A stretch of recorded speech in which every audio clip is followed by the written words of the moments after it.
Good night, greetings everybody. We are G-Syndicate, and tonight is vibes as we syndicate you vibes, you know. You're gonna be hearing some songs off our upcoming EP. Things gonna be nice. So right about now, we're starting with this one. Ready to blow? So are you ready to go? So are you ready to go? Yeah. Oh, ready to blow, ready to blow. Oh, so let me go. Ready to blow, start up the show, get on the floor, let's go, let's go. Ready to blow, start up the show, get on the floor, let's go. It's time to start the party. Sometimes we be getting dirty. This time we're starting this thing right. Hey, so just kick off your shoes. It's no time to feel the blues. So baby, we gonna do our thing tonight. Oh, leave the work at home, leave the stress alone, toss away your worries. Ain't got no time for that, baby.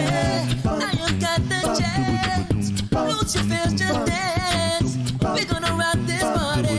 Just raise your hands if you're ready. Ready to blow, start up the show, get on the floor, let's go, let's go. Ready to blow, start up the show, get on the floor, let's go, let's go. Ready to blow, start up the show, get on the floor, let's go, let's go. Ready to blow, start up the show, get on the floor, let's go. It's time for you to be free. Relax, just enjoy the party tonight. We just gonna ease our mind.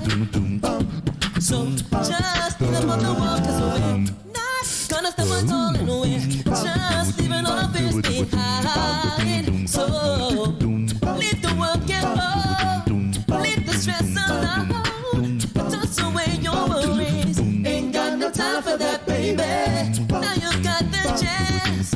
Lose your fears, just dance. We're gonna rock this party. Just raise your hands if you're ready. Ready to blow, start up the show, get on the floor, let's go, let's go. Ready to blow, start up the show, get on the floor, let's go, let's go. Ready to blow, start up the show, get on the floor, let's go, let's go. Ready to blow, start up the show, get on the floor, let's go. Let the music take control. Let it seep into your soul. When the bass line starts pulsating, feel the stress evaporate. Let it free to your mind. There could be no better time to get on the floor, 'cause we're just ready to blow.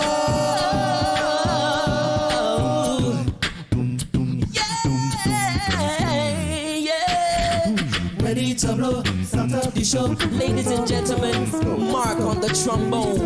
Start up the show, get on the floor, let's go, let's go. Ready to blow, start up the show, get on the floor, let's go, let's go. Ready to blow, start up the show, get on the floor, let's go, let's go.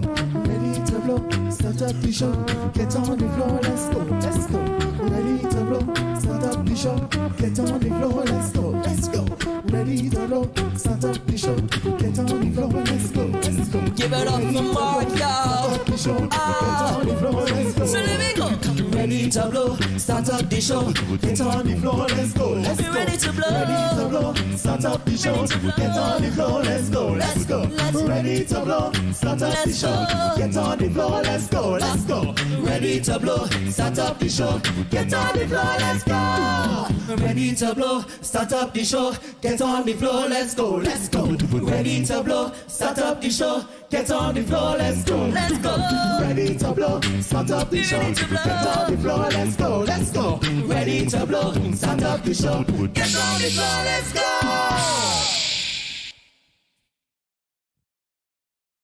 Yes, folks, good night one more time. We are G-Syndicate.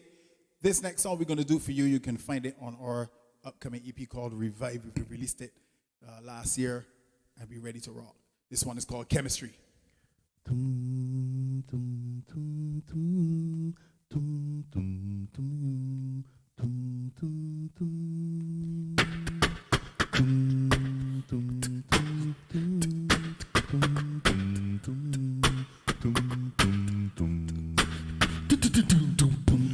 Hey girl. Hey girl. Hey, melanin dripping, sweet catty honey bar, good looking. The way how you move it, put me in a mood, I'm glad to see you. Your waistline on the baseline, so attractive, I wanna be a captive. I see a smile on your face now, so beautiful, I know you're original. So come wind up on me, I wanna see if you got good chemistry. And come push back for me, don't hold back, gal, just be free. No, you're not son, show off, show off. You have my attention, girl, you're sweet off. That's my baby, step out, step out. Just keep it moving, cause we're still grooving. I love you're not son, show off, show off. You have my attention, girl, you're sweet off. That's my baby, step out, step out. Just keep it moving, cause we're still grooving.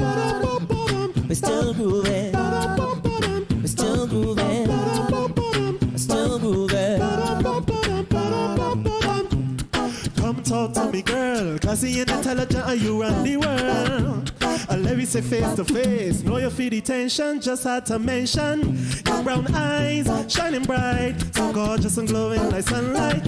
I hear your voice, angelic eyes, so amazing, I wanna keep this going.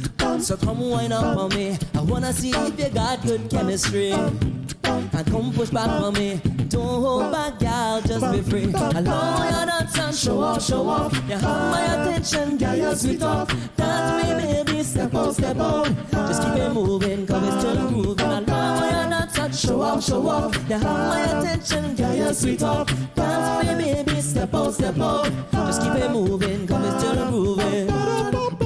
Still grooving. Still grooving.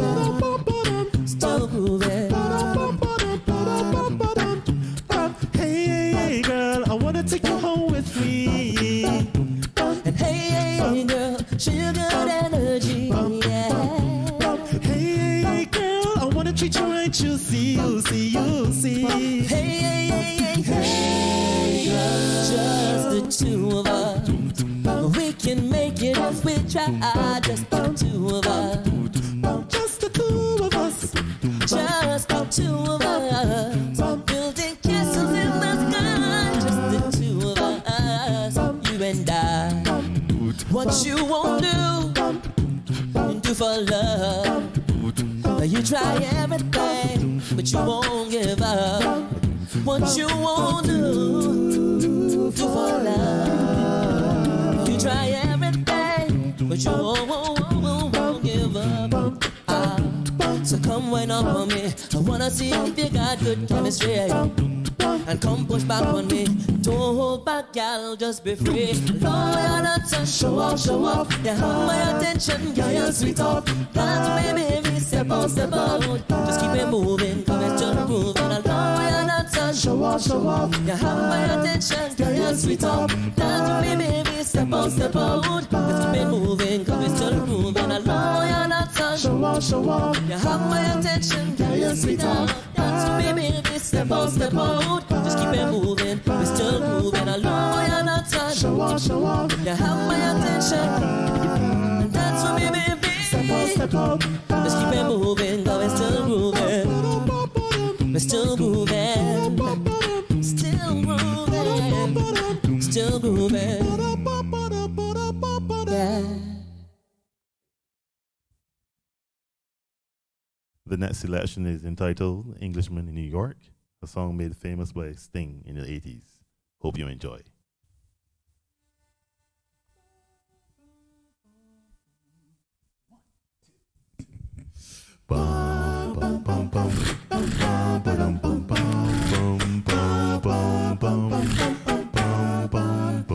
I don't drink coffee, I drink tea my tea. I like my toast done on one side. You can hear it in my accent when I talk. I'm an Englishman in New York. See me walking down Fifth Avenue, a walking king here at my side.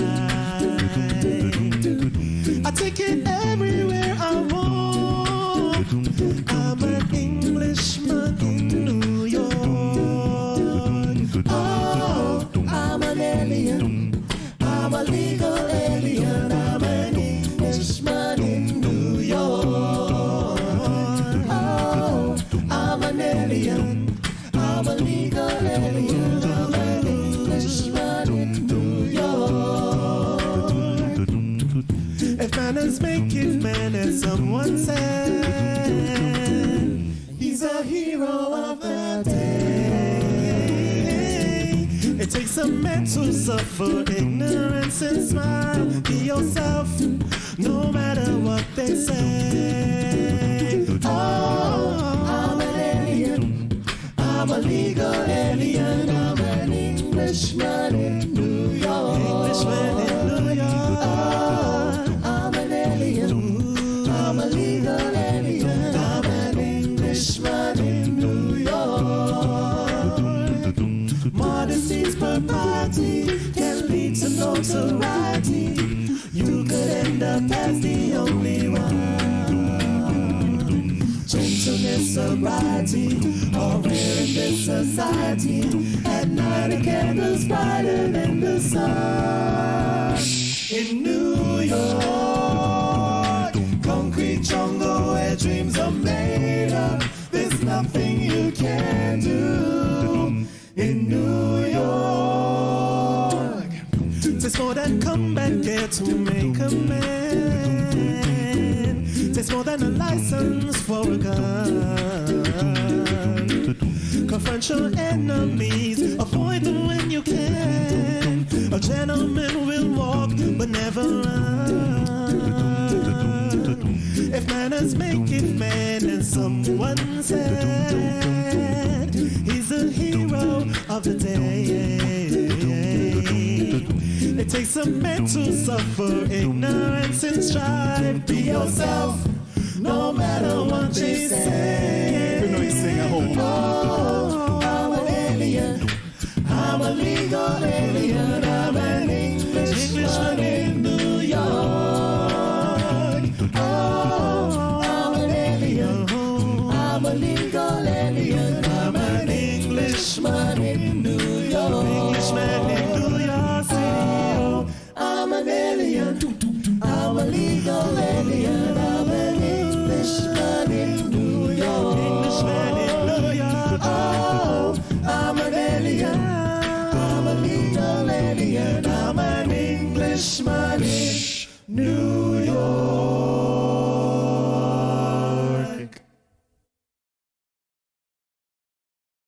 Now, growing up in the 90s, I would have loved these songs. I'm sure those of you that know them will love them as well. So we got two songs coming up for you. We got I Wanna Know by Joe and Someone to Love by John B. and Babyface. Hope you guys enjoy.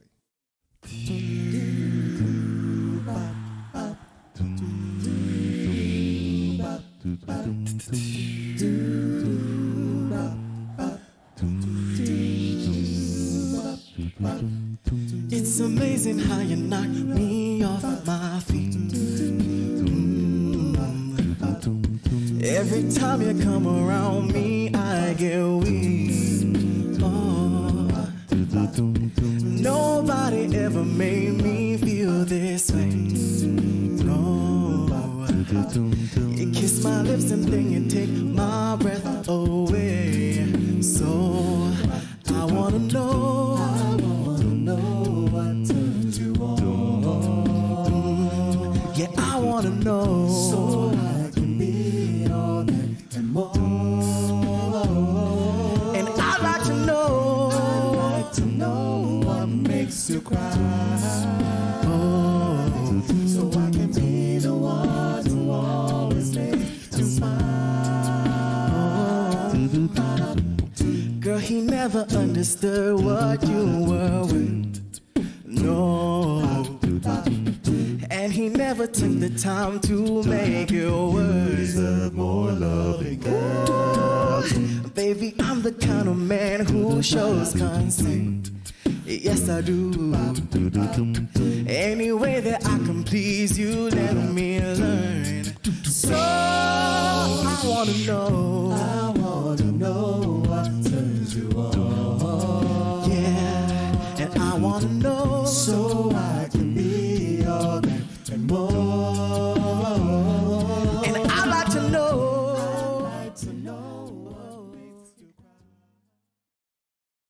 Warning. What What you are about to hear goes against traditional romantic counsel expressed by friends, family, and Instagram memes and quotes.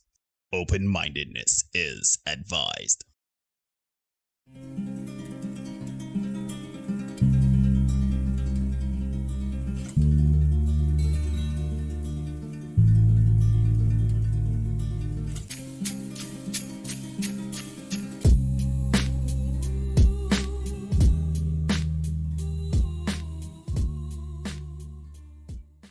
Here, ladies and gentlemen, boys and girls, people of all ages, and welcome to another edition.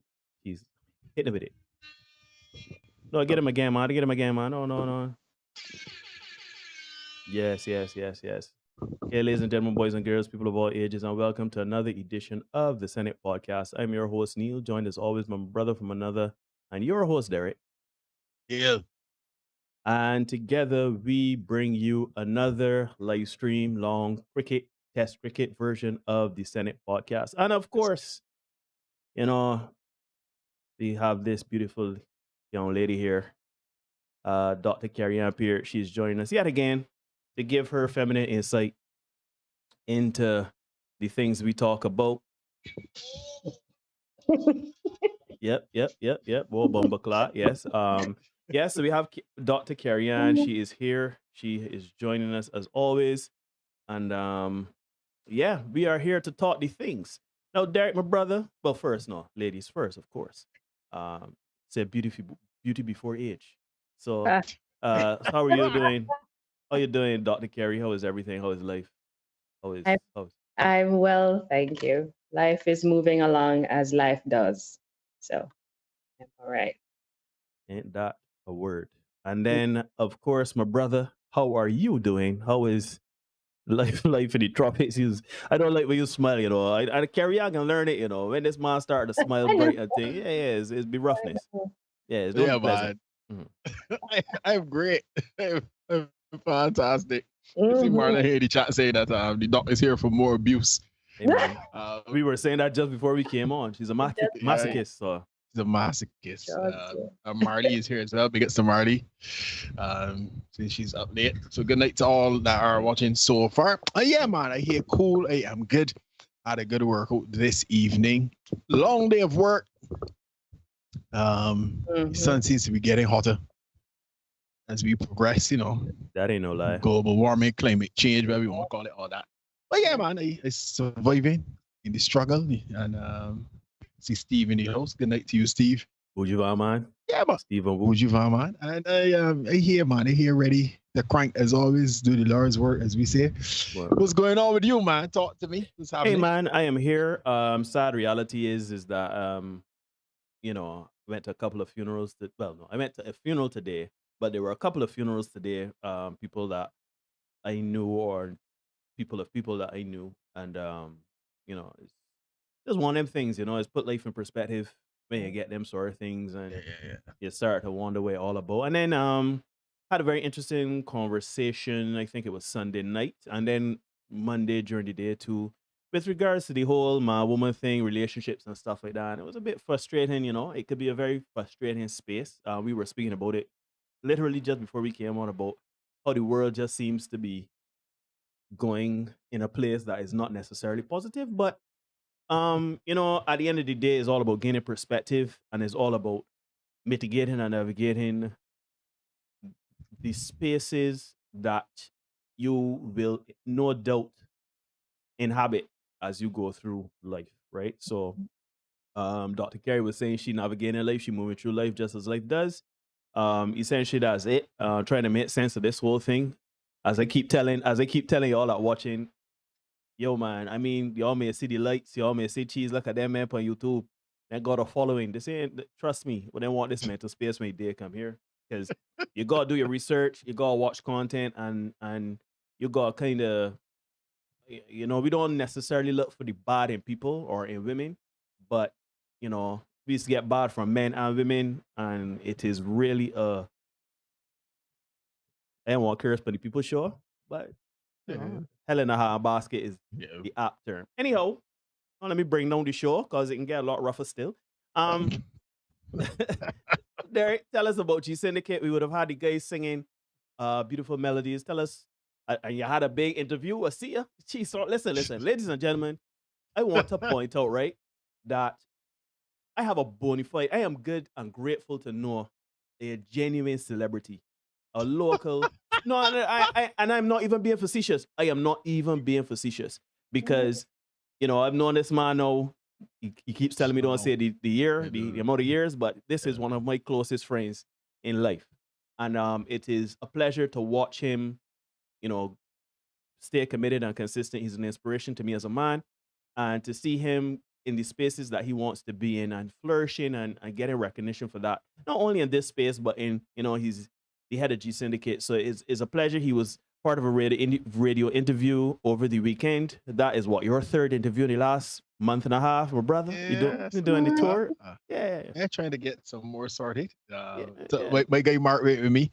The others were out for, various reasons. So shout them out, Kiamal, Vaden, Hugh, Brett as well. Yeah, man, we doing everything. We trying to push the music out there, preparing, getting some rehearsals when we can. I know scheduling is always a little rough, but we try to keep it moving and prepare as we're going forward. So shout out the guys. You can find us social media, G-Syndicate 6 on everything, as Mark said.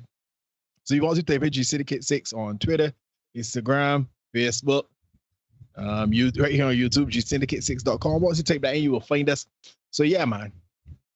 You know what I find particularly interesting, and this is just because I know you for so long, right? You've always been a person that has been, I don't want to say anti-technology, but you're a man that ain't really, you're a very it's not my thing. Yeah, it's not your thing. And it's interesting to have you, hear you plug G-Syndicate and the social media and stuff like that, right? Like people may think it's an act or whatever that you're being humble or whatever when you stumble on the social media, but generally speaking, Derek, that is not his department, right? Which is interesting really because... Big up Mark. Yeah, which is interesting because in our dynamic on this show, he is our social media guru. So, because I ain't got your stomach for it. I ain't got your heart. Anyhow, ladies and gentlemen, you are indeed watching the Senate podcast. Remember to like, comment, share, subscribe, hit the notification bell. We do content for you 5 days a week. Of course, Tuesdays and Thursdays, we come here at 8 p.m. We talk the things straight in the live stream.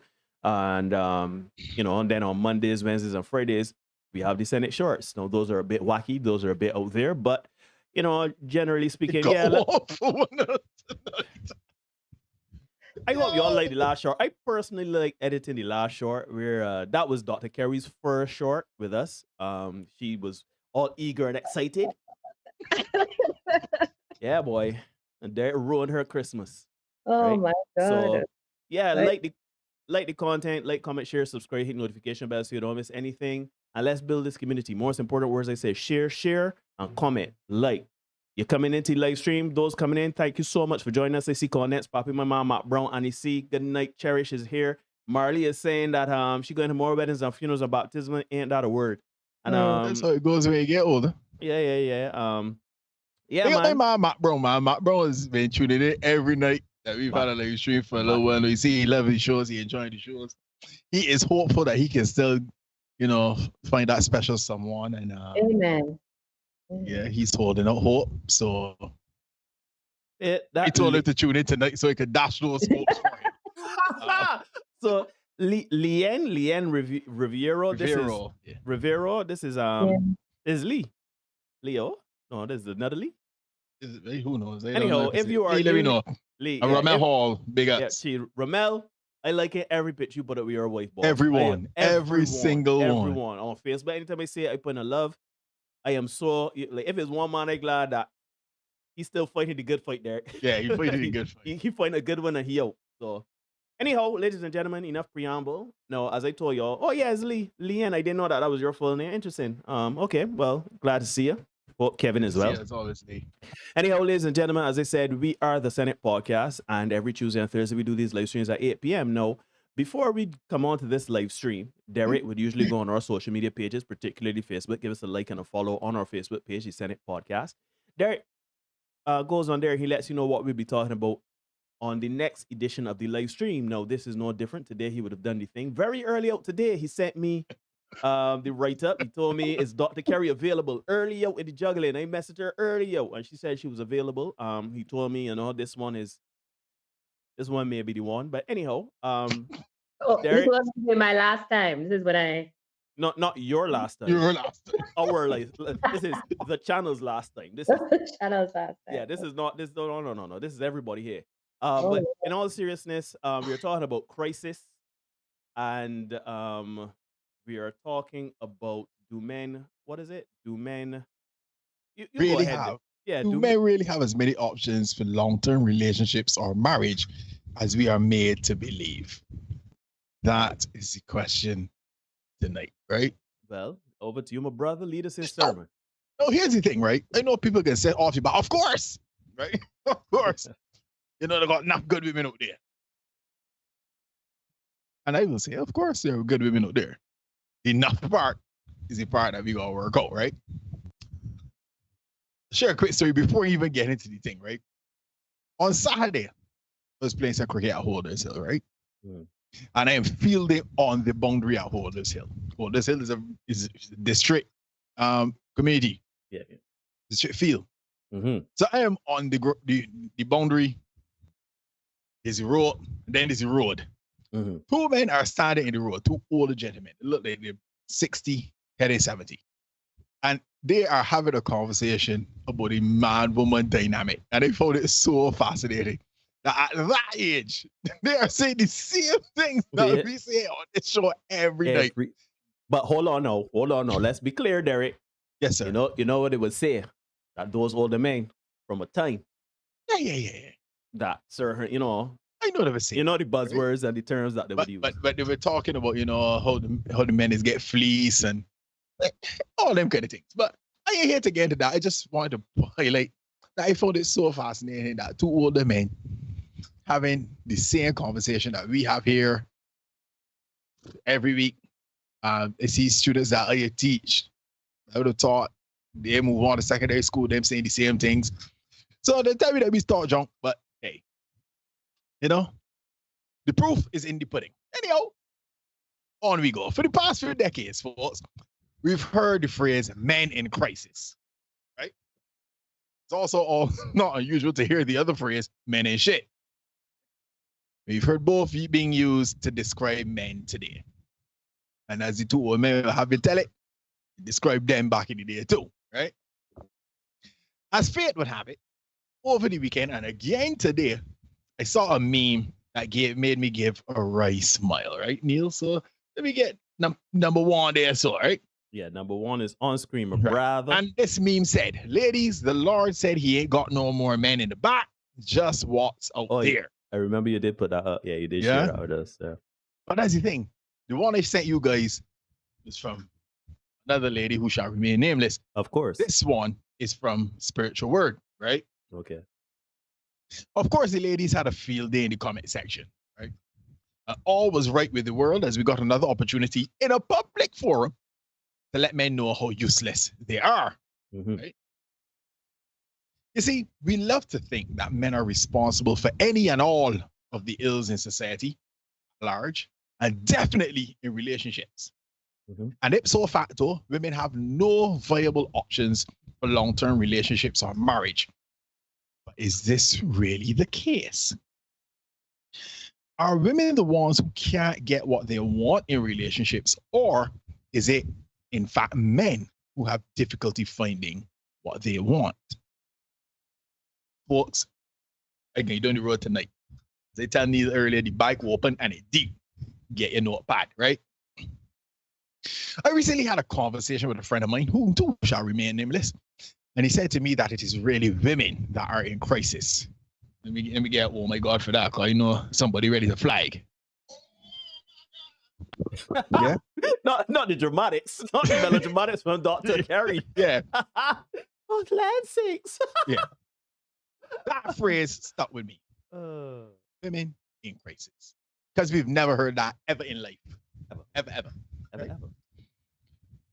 More and more, social media is starting to shine the light on women, or rather, I should say, women are using social media to expose themselves literally and figuratively. And very often, they're coming up short on the things that men have said they want for a solid relationship. Men have said divers of times what they want in their long-term partners and wives. And right or wrong, that hasn't really changed, right? and I say all the time, men today like Steve Rogers, we still looking for women to operate a certain way from a time before, right? Rather than attempt to meet the very basic standards men have, because men are pretty simple, right? Many women prefer to balk at men's standards and then try to shame them for having said standards, all the while, this is the interesting part, being unrelenting in their own standards, right? Because when a woman says, well, look, you got to make a certain amount of money, that's where it is. Gotta be this or tall, that's what it is. You got, that's where it is. You got X amount of doggy, that's where it is, right? But tonight, because I am a good guy, I'm not a villain as most people like to think. I am here to give the ladies the inside scoop that will allow them to achieve their dating goals, right? I am here. I am that guy. I'm here to help you out. You might not like what I can say, but I am here to help you out, right? So let me get into it. Here's the first secret. Men don't like ratchetry. Yeah? Yeah, I said it.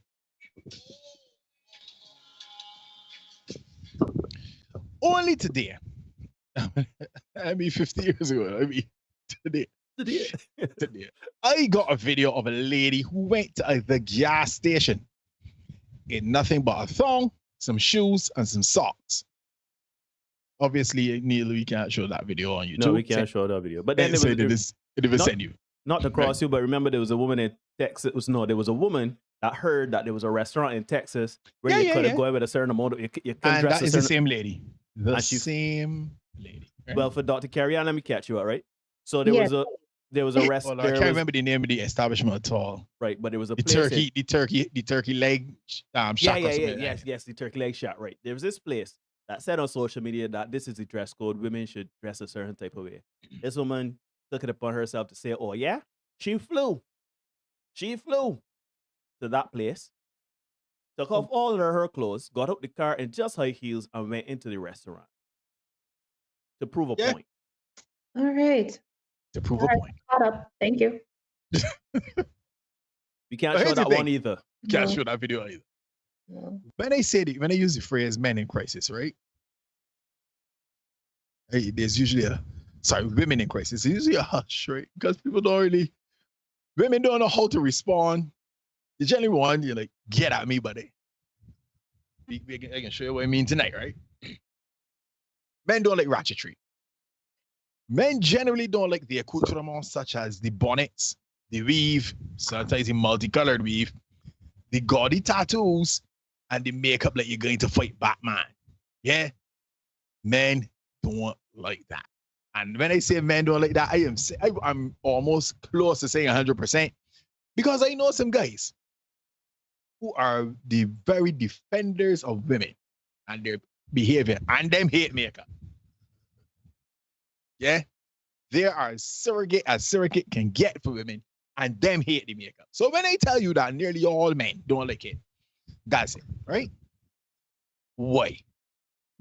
Men associate all of those things with ratchetrousness. Yes, that is a word that I have made up. Ratchetrousness. That is even a step further from ratchetry, which I too made up, right? Men do not associate those things with stability, long-term partners or wives, right? But women wear them and men got to deal with them or choose to deal with them, right? So, Neil, let's get 1B and hear what this lady has to say about the whole, because if you doubt me, this is the thing. Let's hear what she has to say about the tattoo situation. You get my woman. 1B here. I think her name is, I think this is it here. Nope, that is not it. What did they name that one? No. All right, give me 1 second. Quick. Okay, got it. Sorry about that. So many files. So many files. Right. All right. So I am gonna start playing in 3, 2, 1. Act like they too good to date. A lot of finally someone has said it and worded it way better than I ever could have, because I have been saying this with my best friend for the longest now, to where it's like if you look a certain way, it's like these men act like they are just like, it's always this certain look of female that they'll actually date and wife, because I guess they attribute it to like, oh, nice girl next door looking, like she won't possibly do this or that, she looks good on paper, I can bring her around family, this and a third, and she has the look, she has a very safe look. And myself and my best friend always talk about the fact that we feel as though, because we have tattoos, I'm very tatted, y'all can't see it now, but I have a lot of tattoos, because we are tatted and have more of like a, I'm not gonna say like, I'm trying to find a right way to say it, I don't know, anyway, because we don't have that girl next door look,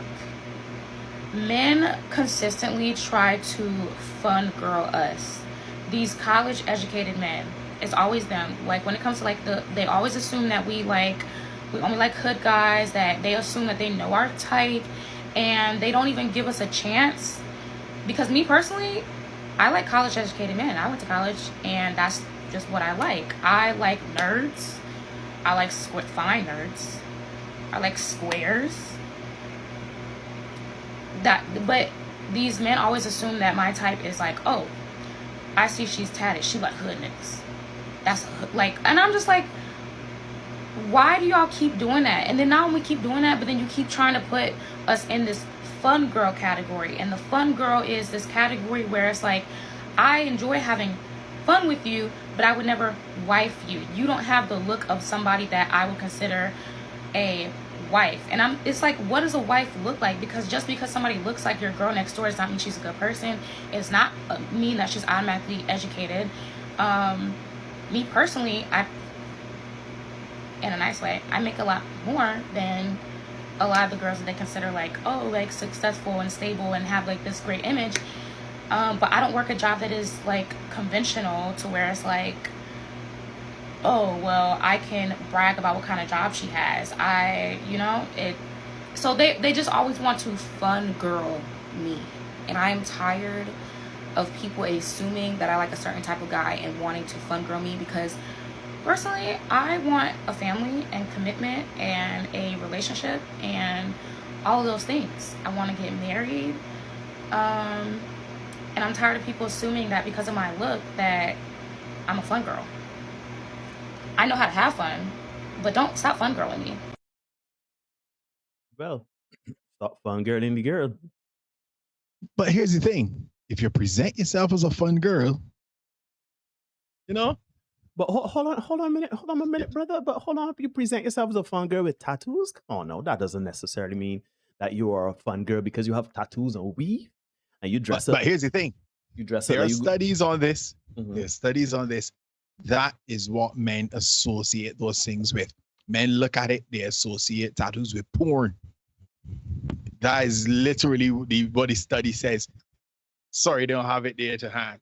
But that's what the study says. Men associate those large, gaudy tattoos with the porn industry. So when you come and a man see you like that, you gone in one box. I just find it funny because, people will say, well, men that think like that, that's the problem with society, and, the buzz terms that they will call. But I find it funny that women do the exact same thing. Women look at a man that has stereotypical traits. Anyhow, I know you probably get know that Ali already, right? But basically, if you for example, a hood nigga, what is a hood ninja? What does he look like? Everybody right based now, on what you got written down here. Because I hear you, dog. I hear you. Yeah. So because this is how you're looking at it. If a man steps to a woman with a whole heap of tattoos, a grill in his mouth, pants sagging, and a pair of Timberlands, you wouldn't assume that he was about anything serious. You wouldn't assume that he's a husband. As you said, there's a hood ninja. There's a hood ninja. Here for one thing. I didn't know it contentious, but that's just how men view things. Clearly ain't just men either. I was just about to say that's how people view things. Yeah, that's how people view things. It just ain't men either. It's that's how we view things naturally, right? Marley said she got on the city girl uniform. There you go. Okay. Men generally like their women as they are in their natural state. Yeah. And when they see the aforementioned stuff, you know, they see somebody talk about these snuffleupagus eyelashes and stuff like that.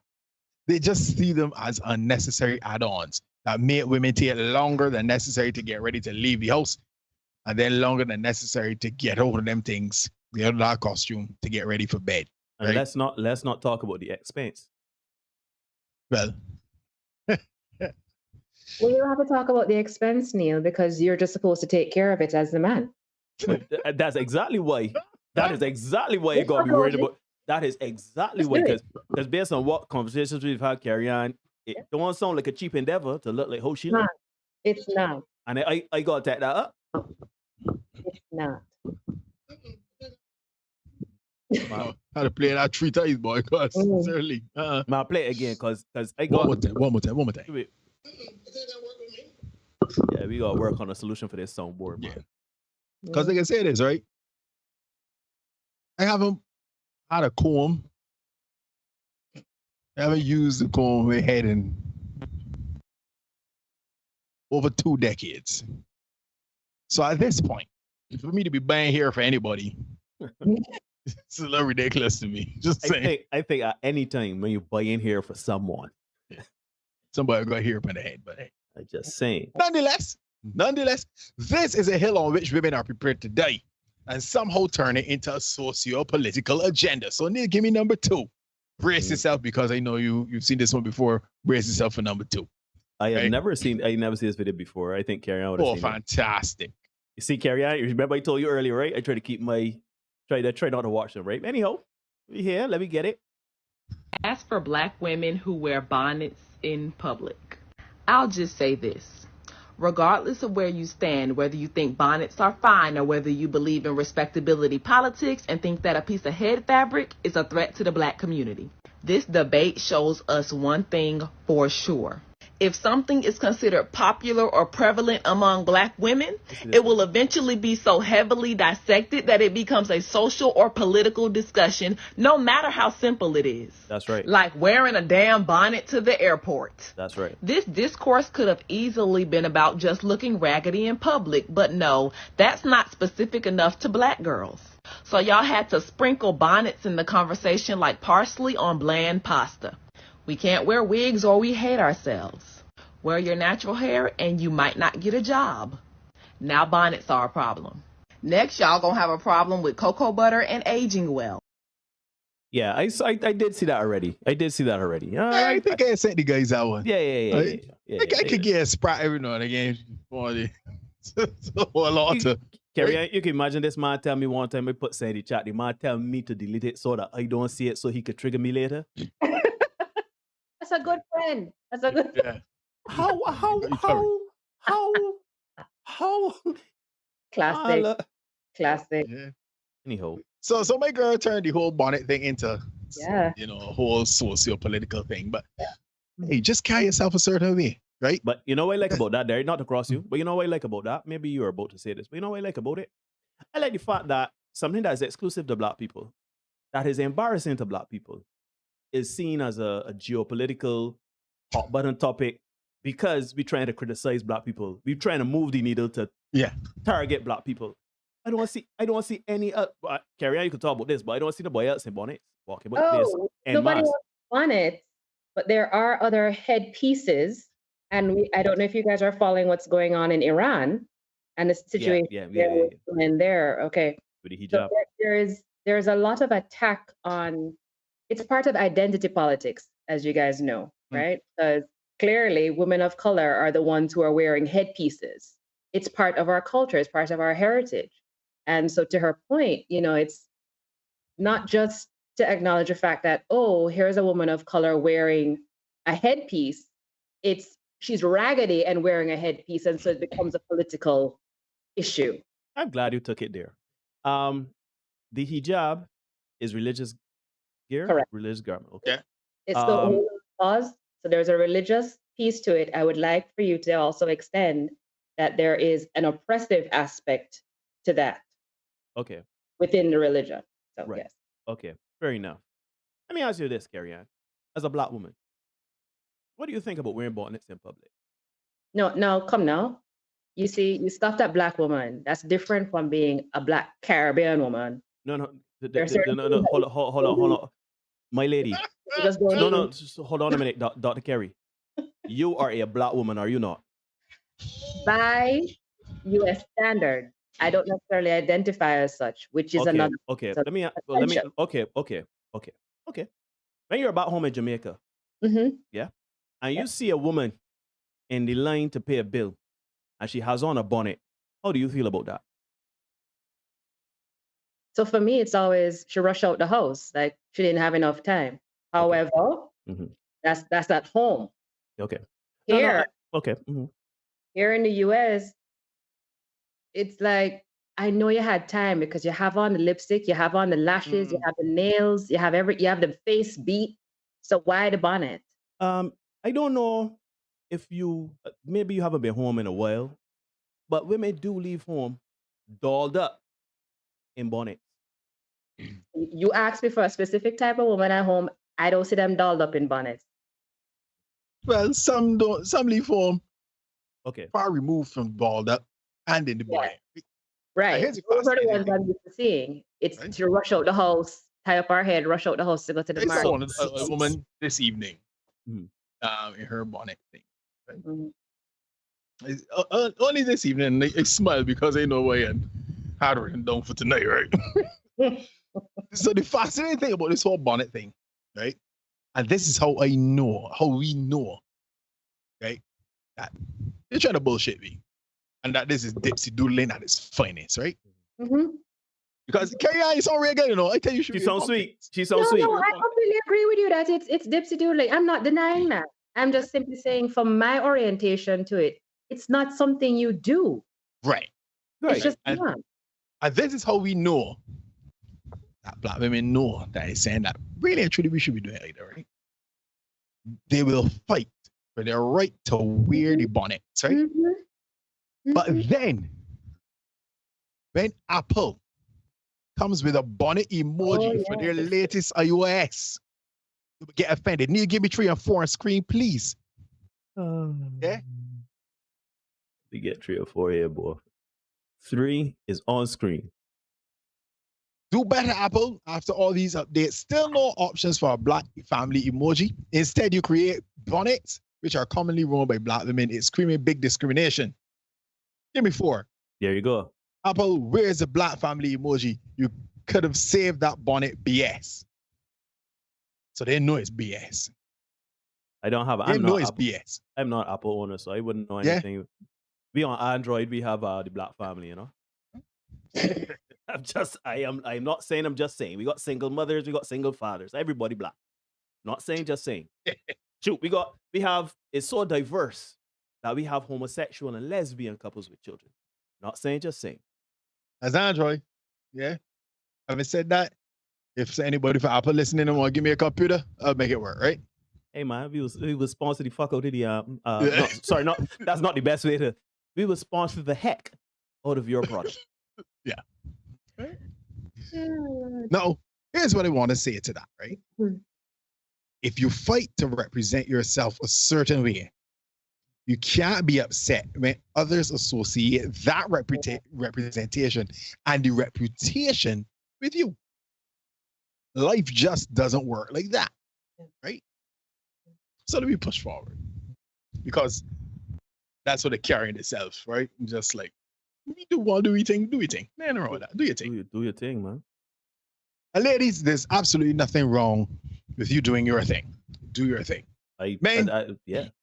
Please understand, women have the right to do their thing. You are not to police any women. They have the right to do their thing. They have the right to remain single. Going forward. One of the biggest challenges for men looking for partners and wives is when it comes to sex. Yeah, bumper clap over here.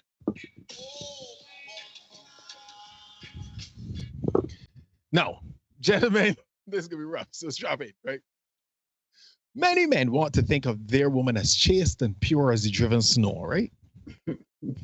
And they simply cannot imagine their queen. She's your queen to be. Yeah? They cannot imagine their queen being slaughtered out by the men that went before it, right? Gentlemen, I have some bad news for you. I hate to be the bearer of bad news, even though I'm smiling, right? I just smile like that all the time. It's my TV face. Some of the women you encounter on a daily basis, not some, many of them, not all, go set up in not all police, not all. Many of the women you encounter, some of them, have done some pretty kinky and nasty, freaky stuff that you probably can't even imagine. So you need to be aware of that fact and move accordingly, right? Here's the touchy part, right? Because I know social media will got you thinking certain things. I am not talking about IG models, gents. I am talking about normal, everyday women. Many of the women you meet and had relationships with, etc., they have had a relationship or a situationship with a man who has left his sexual imprint on her. And if you doubt me, ask me. Let's hear from some of these average, everyday ladies about some of their sexual exploits. Need to give me number 5. I don't like this. Anyhow. Like about sucking dick? I like to choke on it for real, like. I like the gag on that shit, like. I like that for you. I like that for me too. I done had like 2 niggas, like. You had done 2 niggas do what? Put it in my ass. Like, what is he talking about? Yes, rolling down, yeah. I swallow. You don't. Oh yeah. You got a long tongue. Let me see that again. Show the camera. Oh. You like it in your butt? I love it in my butt. I love anal. It's Pandora. See what's in the box. The freakiest thing I ever did was lick that butthole, kid. Yo, I'm keeping it real. That's some gangster shit. So how you lick that butthole again? Hey, that's what he was saying. Hey. So you licking the gooch and the butthole and all that? Yeah, I'm with that, all that. And the balls. And the balls. That's the best part. That's like like the jawbreaker. You suck on that shit for a long time and the color start changing. That's that good shit. What was your most memorable sexual experience? The mouth, baby, the mouth, yeah? I like that for you. You know those nuts right on top of the eyes? That's how you gotta massage that man. What's your favorite position? I like that 69, you heard? Give it to me and I'll give it to you, you heard? I had a foursome before. So how many guys? 3 guys? One was in your mouth, one was in your pussy. What was the next one doing? My butt, I fucking like that for you. I loved it for me. You watch porn? I like Ebony, hardcore, fuck my mouth type thing. My mouth. You like to suck dick? I love to suck. That's my favorite position, for sure. When you first meet a nigga, you like how long it take for you to suck his dick? If I'm feeling you and the vibe is there, it could be 2 minutes. I respect that. If I got some lick in me or if I don't, telling jokes or if you not. I be telling a lot of jokes. Niggas tell me. How does cum taste? It depends. But now that I have a vegan man, the cum is excellent. That's the best cum I ever tasted. Vegan cum is good cum. I'm goggling the balls, I'm playing with the balls, I'm doing everything. What about the gooch and the ass? Nah, I'm not eating no ass. I respect it. So look. What position are you in when you get your ass ate? Diaper change. Diaper change. I did a threesome last night. 2 men, me. 2 men? Uh-huh. Okay. My dude and another guy. Yeah. Okay. So he wanted to smack my ass. Yeah. Really hard. Sure. And you know what I told him? What'd you say? Motherfucker, this ain't your pussy. This is his. About the other guy? So you hit me again and watch what the fuck I do. You on exit stage left. Don't play with me. This was last night? You should be grateful that this man is letting you fuck me and I'm letting you fuck me. Because this is a privilege, nigga. This ain't a Christmas gift. What's something you never told your ex? What? I've cheated on every one of my exes. Oh, wait, all of them? How many? All, and my husband included. What's the freakiest thing you ever did in your life? I fucked the guy and his mom. What? His stepmom. No, his like birth mother, and she sucked his dick like. Yeah. How was that? It was great. Once he looked at her and told her, "Yo, come do what you do best," it was downhill from there. Wait, he told his mom, "Come do what you do best," and come do what you do best. She started sucking his dick, and then at one point they looked at me, and he was like, "Come suck this dick," and I was like, "Why obliged?" Sucked his dick too. He sucked his dick too. We both sucked his dick Together. That is one they- big happy family. I like that for you. I ain't gonna lie. I had a threesome with a guy and his mom, and that was like his birth mother.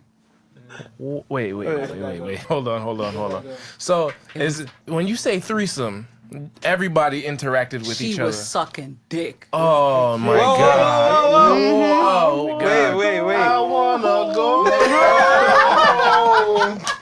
Hold up. Yo. Like, who's really the worst in the situation, mother or the son? Listen to me. Listen to me. Listen to me. Listen, first things first, right? Dr. That Carey, would be all right? a traumatic 4 minutes and 41 seconds. Let's check on our guest though. Dr. Carey, are you okay?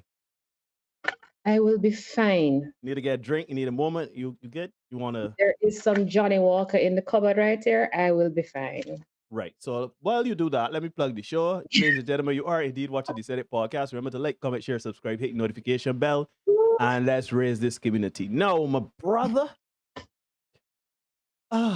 Yeah. You know what I wished? I wish you had done that one as a short. The one that whole thing, right? The one where the woman said she was having a threesome with two men, her man and another man, and her man was like, "Yeah, well, spot that behind." I said, "Oh, you take this as yours? This is yours right now. That's his privilege. The privilege. I adore it. I adore it. Yeah. Turn on the camera and just let people go along. Here's the thing about that video, right? It put that together and it was like, this is 4 minutes and 41 seconds. This might be a little long to show. But you know what? You don't realize that it's 4 minutes and 41 seconds because it is so insane. It is. Anyhow, you saw that we had our friend with the son and the mother just super in at the end. God. That's the kind of, traumatize those who hadn't seen it before, right? Man, shoot, you traumatized me fresh. Yeah. No, everybody saw the ladies in the compilation, right? And as I said earlier, they are ordinary women. And I'm not saying that to be disparaging or offensive. They're normal women. You don't mistake any of them for an IG model or a model of any kind, right? And they spoke rather candidly about the things that they did. So rather. Yeah. Now, here's the thing, gents. This is what I want you guys to consider. Do you think they recall the events, but not with whom they did those things? You probably remember faces and shapes. Stop it. Stop. Yeah. So those men, what did they do? Firmly in those women's minds, right? But firmly is saying, I couldn't help it. Oh my gosh. I couldn't help it. I couldn't help it. My woman said Pandora's box. Open Pandora's box. See what's inside. Oh, yeah. Anyhow, stand up straight. Sit up straight. Yeah. There was no shame in their game. But I hope everybody was able to notice the responses of the men who were conducting the interviews. The men were in shock more often than not. And this is where the problem comes for women. Does anybody think that the men conducting the interviews would take any of those women seriously? The lights turn off, the camera put down, the microphone gone. What do you think, irrespective of how attractive those women were, that any of the men conducting those interviews would be saying, "Hey man, what are you thinking?" That is wife. Yeah. That's I want to ask you, clarify in terms of, I would, once the lights are off, cameras down kind of thing, if the discussion would be, I would take her home to mom, or if the discussion would be, I'll take her home and bang her tonight. But he says seriously. He says seriously. Oh, so unless you're seriously. real intent about getting her home tonight. Okay. Yeah. We're talking wife now, long term. Clarify. Okay. Right? Got it. Ladies, men don't want or expect women in whom they plan to invest their money, effort, attention, and time to be so cavalier, neither in word or deed, when it comes to their sexual escapades with other men. They don't. Certainly not in public. Certainly not. Right? So, ladies, if you know you got some freaky stuff that you've done before, keep that to yourself. Yeah? Can I plug something here? Sure, go ahead. I'll plug something here because I know part of the conversation too, at least when I was growing up, part of the boy-girl conversation was you don't want her to be a novice. So there's also that debate that we bump up against, right? That men or young boys at the time don't want the girls that they encounter to be a complete prude or a novice. You don't want her to be completely out there like this, but you also don't want her to be a prude or a novice. And I think for some women, it becomes confusing for them and they take it to this extreme. All right. But don't worry, I'm going to address that in a little bit, right? You thinking, I like it. You thinking. We vibe it, right? So I can get to that in a little bit, right? Another challenge that men have is the approach many modern women have towards casual sex, right? We live in a era of friends with benefits and situationships, right? And many women are a little too comfortable with that, right? As a matter of fact, because of the hookup culture in which we live, many women have had more situationships than actual relationships, right? Consequently, they simply don't know how to function in a relationship that requires more than a late night rendezvous for sex in a musty car in a car road. So hurtful. So hurtful. Their approach to casual sex is even more savage than men, believe it or not. So let's hear what these two ladies have to say about casual sex. Need to give me 6 and then 7. 6 and then 7. Copy that. You got 6 there. Let me get that. On casual sex. I think it's healthy. I think a lot of women should do it. Why? Because I think that we put too much emphasis on being in relationships. And sometimes you just need a good. What about just being like, being like your body is sacred and, Huh? No.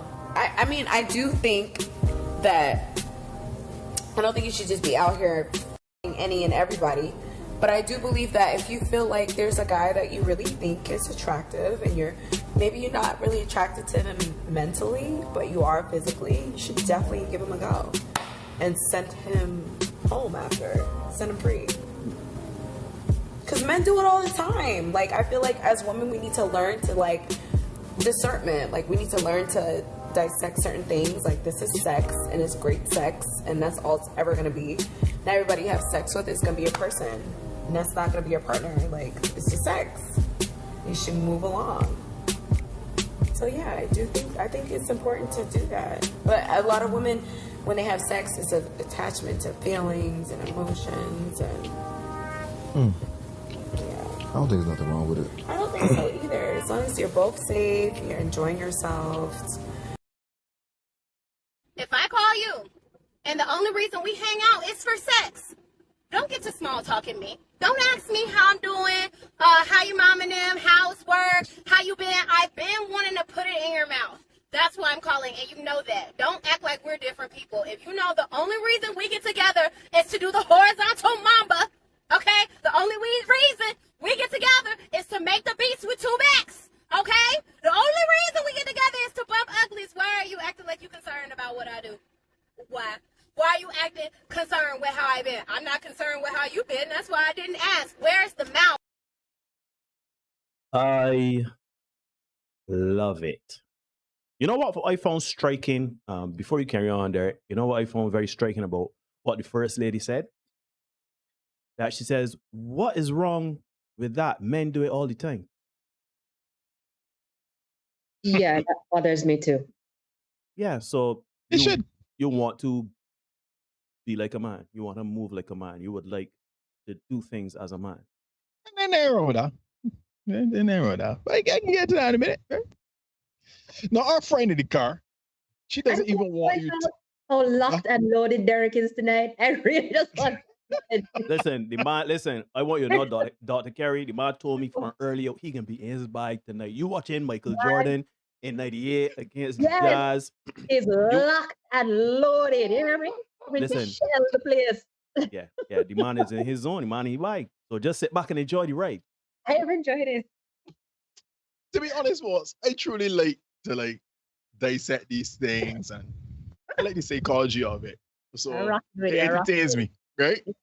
Yes. Our friend in the car, she doesn't even want you to afford her the courtesy of small talk to check on her well-being. She dealing with action, right? Nothing more, nothing less. We will communicate when it is action time, not before nor after, right? Strictly business, right? Folks, I think I say ladies and gentlemen, right? Do not let mainstream and social media fool you. Casual sex doesn't benefit you as much as they want you to believe, ladies. It has deleterious effects on women that we've covered before on this show. So Neil, give me 8 and 9 so I can read them for the people them. Not a problem, my brother. And here we go. The headline says, casual sex generally leads to more positive outcomes for men than for women, right? And then I kind of ignore the other fluff because, again, as I said, we did it in another show. You can go and watch that. And part of the article says, but women are more likely than men to report that they had engaged in the hookup because they were feeling miserable, feeling lonely, felt pressured by the other person, or wanted to feel better about themselves. It continues. Women were also more likely than men to report negative emotional outcomes such as loneliness, unhappiness, rejection, regret, general negative feelings, and a perception of negative judgment from others. Conversely, men were more likely than women to report positive emotional outcomes such as a greater sexual satisfaction, happiness, self-confidence, contentment, and mood improvement. Thank you very much, Neil. This is the list of side effects, folks. I'm going to repeat it again because repetition is the mother of skill. This is the list of side effects of casual sex for women, right? Loneliness, unhappiness, rejection, and a perception of negative judgment as compared to sexual satisfaction, happiness, self-confidence, contentment, and mood improvement for men. Does it sound like you're getting a fair exchange, ladies? And this ain't me, folks. This ain't me. This ain't Neil. This ain't Dr. Kerry. This is the research. Yeah? This is why it becomes very, very important that women think long and hard about casual sexual encounters. Yeah? Having said that, because I know the women is watching, the women is getting a little upset when they see the things they say. So let me be very, very clear. Nobody is telling you to not have sex or who to have sex with. Right. Nobody is trying to police your sex life. Certainly not me. Not me neither. Yeah. And I'm pretty sure not to Kerry either, right? You have agency over your parts. Just remember the outcomes are not the same. So it may be best for you to have sex within the framework of a stable relationship, whatever that looks like for you.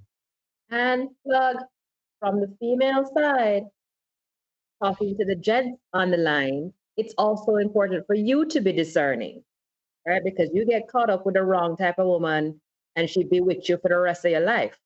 I've done your life. I've done your life. Yo, that is large. They put ones in the chat for that. Oh, Lord. If you ever had a woman that you can't escape and she mash everything wrong you, backtrack. She met you. Sorry, she ain't met you do nothing. You mash up your life, mine and she. Yeah. Put some ones in the chat if that ever happened to you, right, man?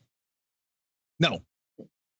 Feminism wants women to believe that being overly sexual and promiscuous is female empowerment. Right? You only got to look at the vocal stylings of one Cardi B and Meg Thee Stallion to get an idea of what the general idea seems to be. Sure. Their song starts with the line, there's some hoes in this house, there's some hoes in this house. If that is what is now considered female empowerment, then we got some serious problems, right? The challenge for women is men don't view promiscuity as empowerment. They don't. Right. It actually makes them less desirable as a potential partner and wife. Men do not want a woman who has been run through, a woman who is known to be off the streets. Let me get my man. Yes, so we name Queen Tarius, we name. Yeah. They don't. Men just don't. If women want to be with men, they will have to give those men what they want. Men want women who are fit, pleasant, and again, not known to the streets. And to carry Anne's point from earlier, does he expect her to be virginal in 2022? Certainly not, right? Right? But he certainly doesn't want to know that Leonidas and the 300 know his woman intimately. This is Sparta. Indeed. Right? So let's take in these next two clips. Neil, 10 and 11, please. Yes, sir. Ask her for her body count. First of all, I don't know how to answer this question. Okay. But I know the number that I stopped counting at. Oh. Is that fair? Does that count as the truth? That's fine. 300. Damn. 300. Yeah. Yeah.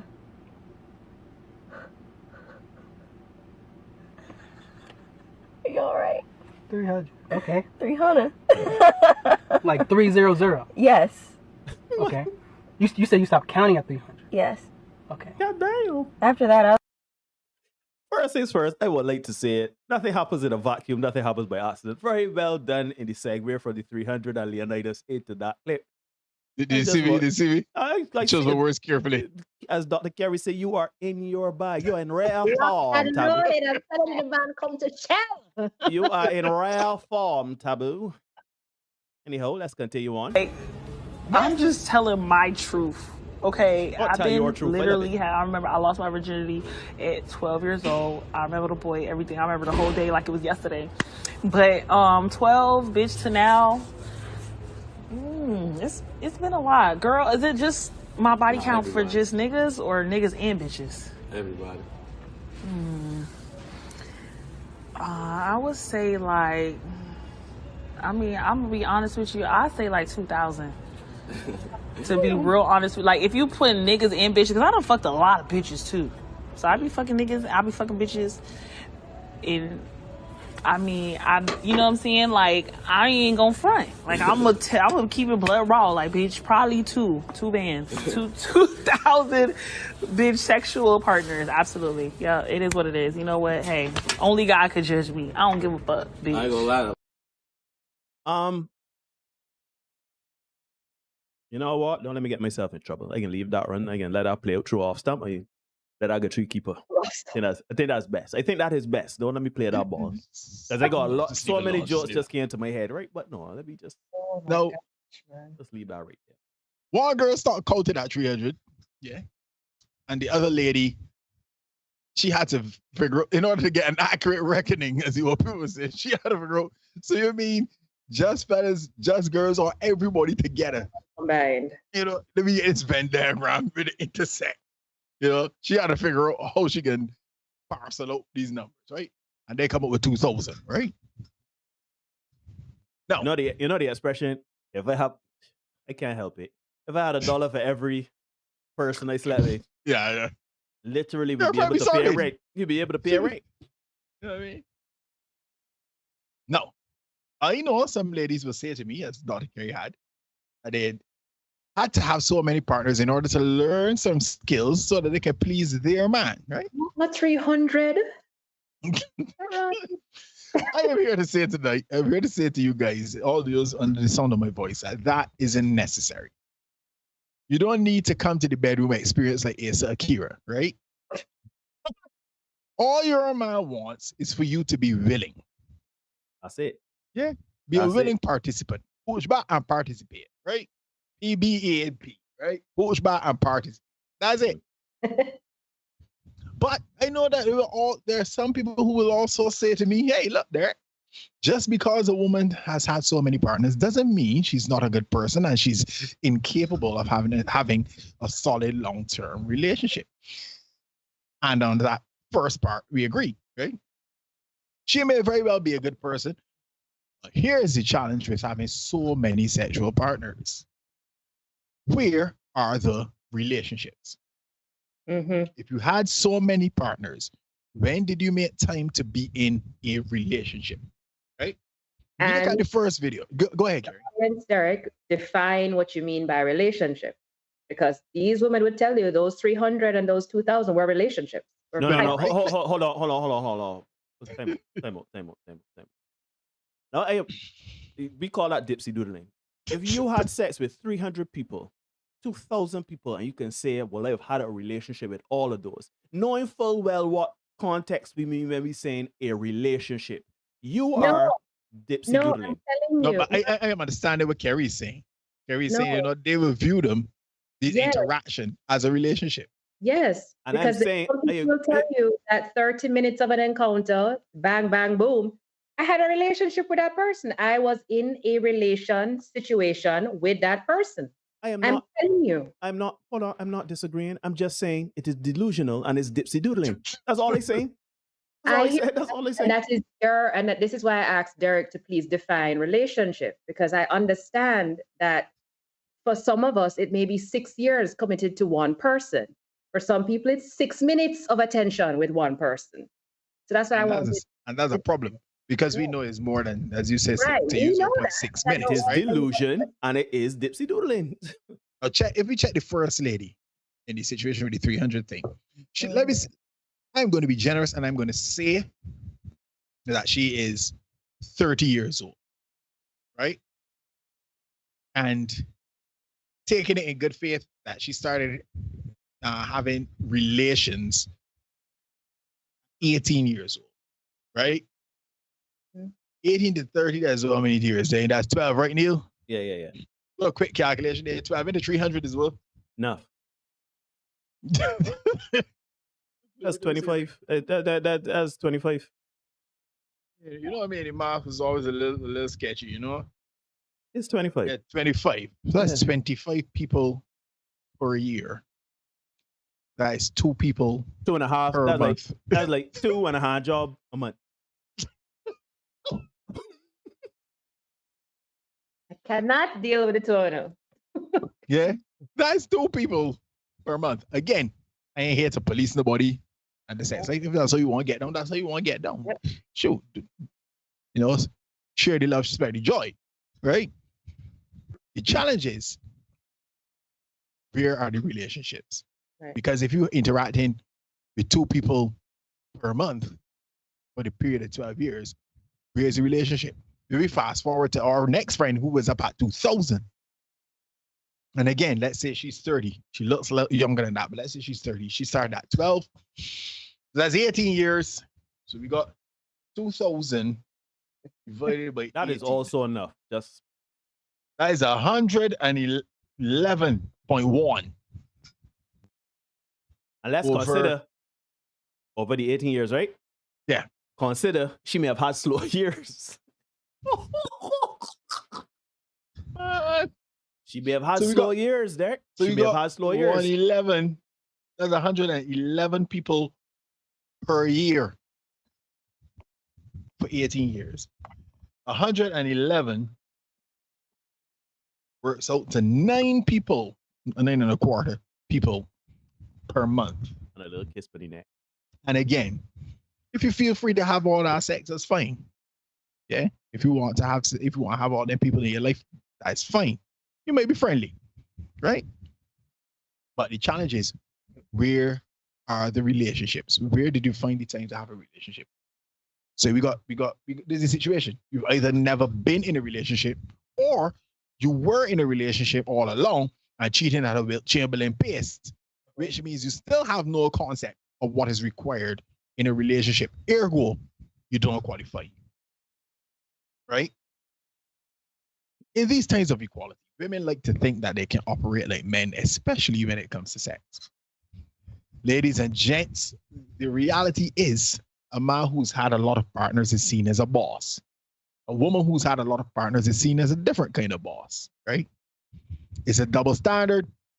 Yes, we know, but there's a reason for it. They're going to explain it now, right? The man who is able to get access to several women needs to be good at or have accomplished something in his life. Yeah? Well, depending on the quality of the woman. What, right? I mean, just like, you know, losing about themselves for nondescript men. There has to be something about you that makes a woman say, yeah, I get laid down with this man, right? A woman getting sex from a man usually just requires her to show up. She ain't even got to be pleasant. Right? I am certain a lot of men in the chat are happy that we have Dr. Kerry on screen. So they can see somebody pretty as opposed to Toby right now. We've been told that, you know, the show is a lot more pleasant with her on. Both men and women say that, just by the way.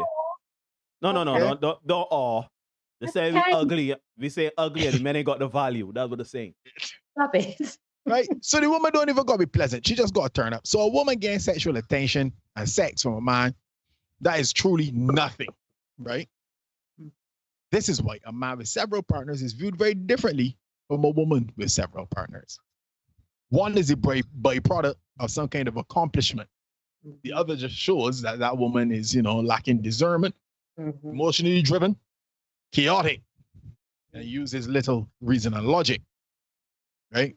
Because, and again, when we go back to my girlfriend there with the 300, again, I excuse the girl with the 2000, oddly enough, because, you know, that got some trauma attached to it.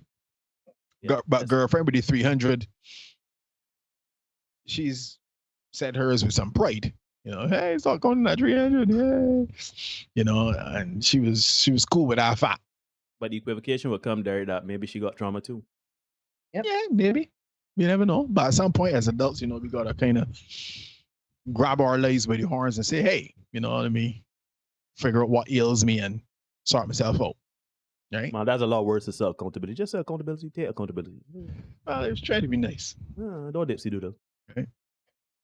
The final thing I want to look at tonight is the fact that many women believe in their heart of hearts that they can do bad all by themselves and they don't need a man in their lives. Right? You know, Dr. Kerry's growing all bad by themselves. Come on, Dr. Kerry, all bad. Yeah.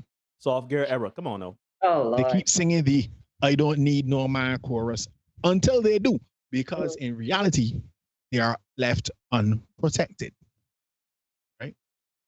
Ironically, men still get blamed for women choosing to do what they want and men staying out of their way. And we see evidence of this in the eviction rate in the US in the wake of the pandemic, right? The pandemic hit, had the moratorium on rents and that kind of thing. It's been lifted. You got to pay the people, the landlord. That hasn't happened in some instances. Give me video number 12. Housing security in the U.S. since the pandemic is on track to become a crisis, and Black women are being affected the most by it. According to Eviction Lab, there were more than 434,000 evictions last year. So for some context to this, the eviction moratorium was in place for a large portion of the year, but the number of renters at risk of eviction as of January spiked to about 3 million and counting. And of those, Black women have the highest average of eviction filed against them at 6.2%, compared to white women at 3.4%. Now, that equates to 1 in 4 Black renters living in a place where Black eviction filing rates were almost double than that of their white counterparts. Damn. Yeah, that's where we at. Let's hit the like button for me, please. It'd be great.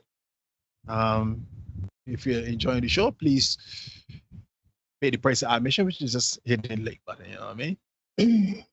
Now, many women want to do what they want to do without obligation to a man, and again, that's fine. And that's why they've bought into the mantra that, yeah, you don't need a man. I can do a bad boy all by myself. But when it doesn't work out in their favor, suddenly it's the men's fault for not being there to protect them, even though they've asked the men to not be there. So need to give me video number 13. I got a real question. Why are Black men gloating about the statistics that shows that black women are the most evicted in America. You see, that shows me that no matter what, y'all will never ever look at your fucking selves. And it's sad. It is fucking sad. And if black women don't see this as a reason to leave y'all alone for good, I don't know what will ever cause black women to just leave y'all the fuck alone. Because instead of saying, black men, we got to do better. The mothers of our children are suffering. Our children and their mothers are becoming homeless because we are not measuring up. We are not adding up. We are not doing anything for them. We are useless. We are worthless.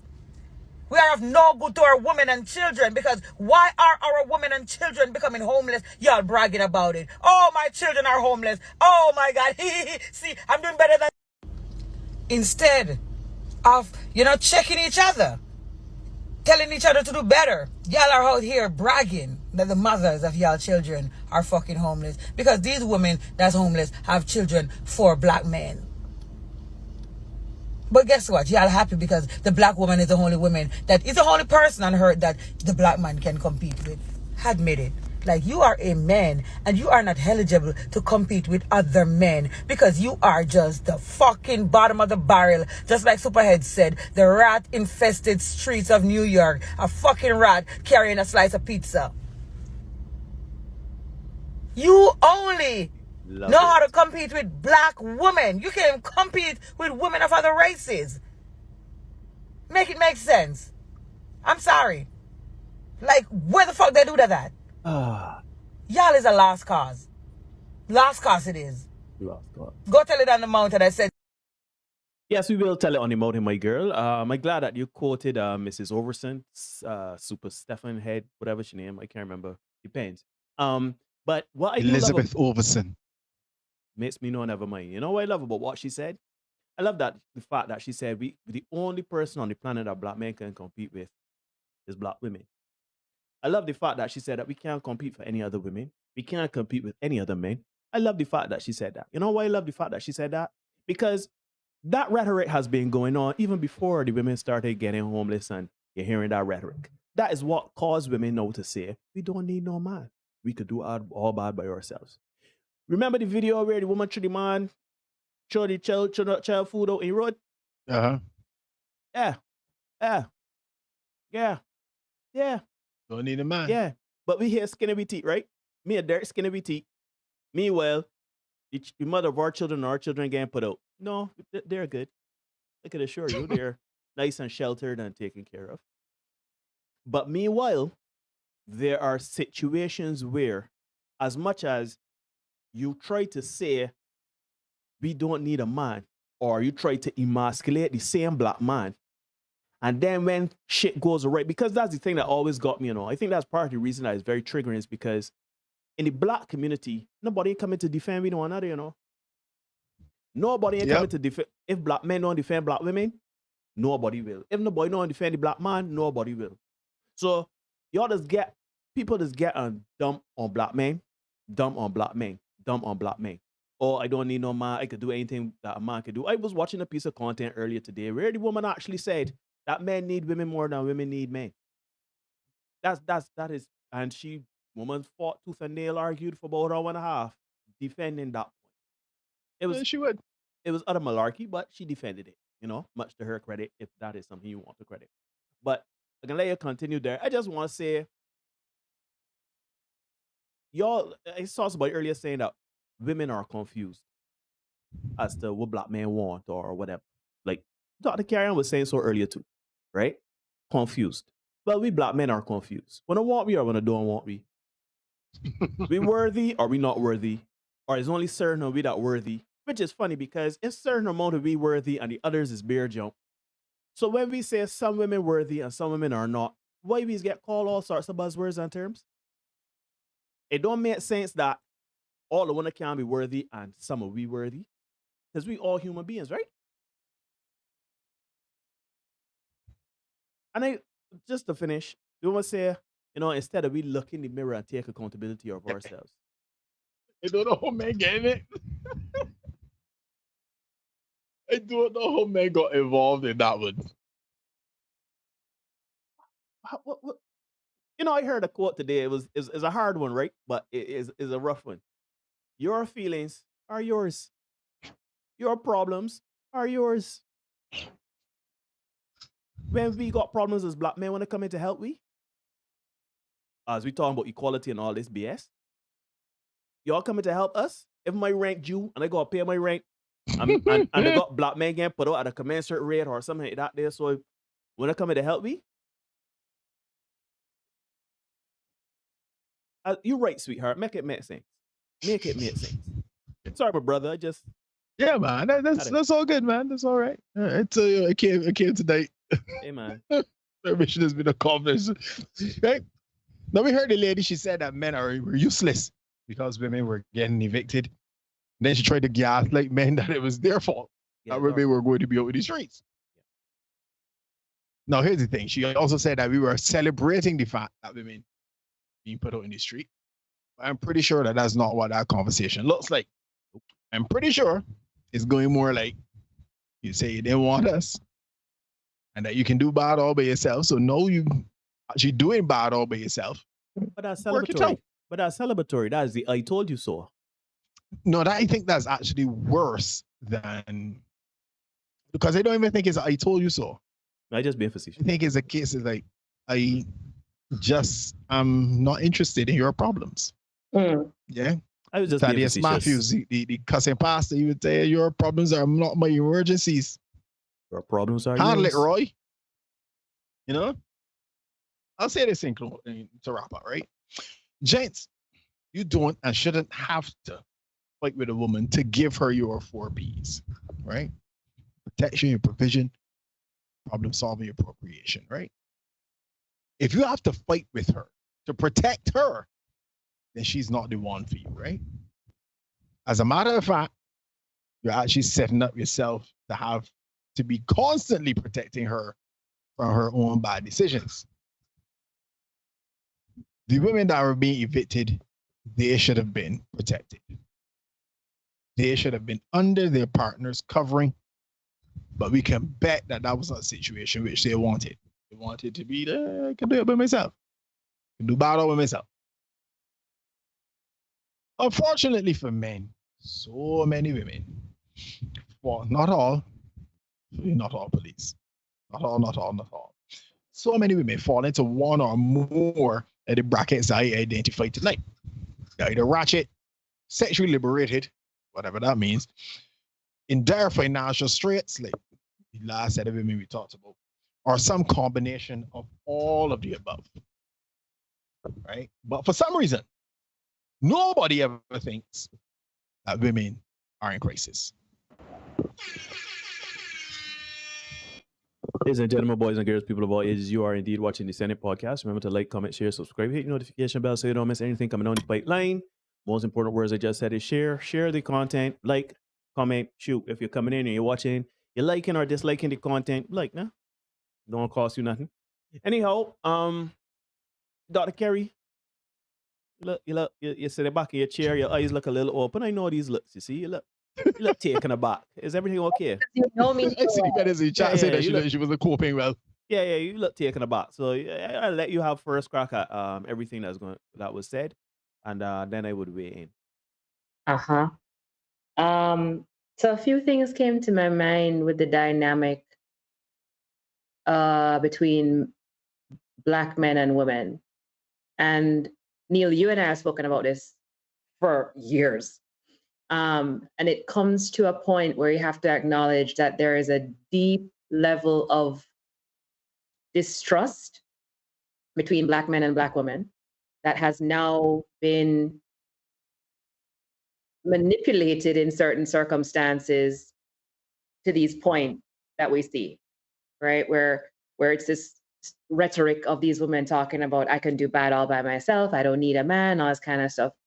It's the play on the mistrust. People know that there is that disassociation going on between Black men and women, and they play on it and cause these sort of narratives to develop.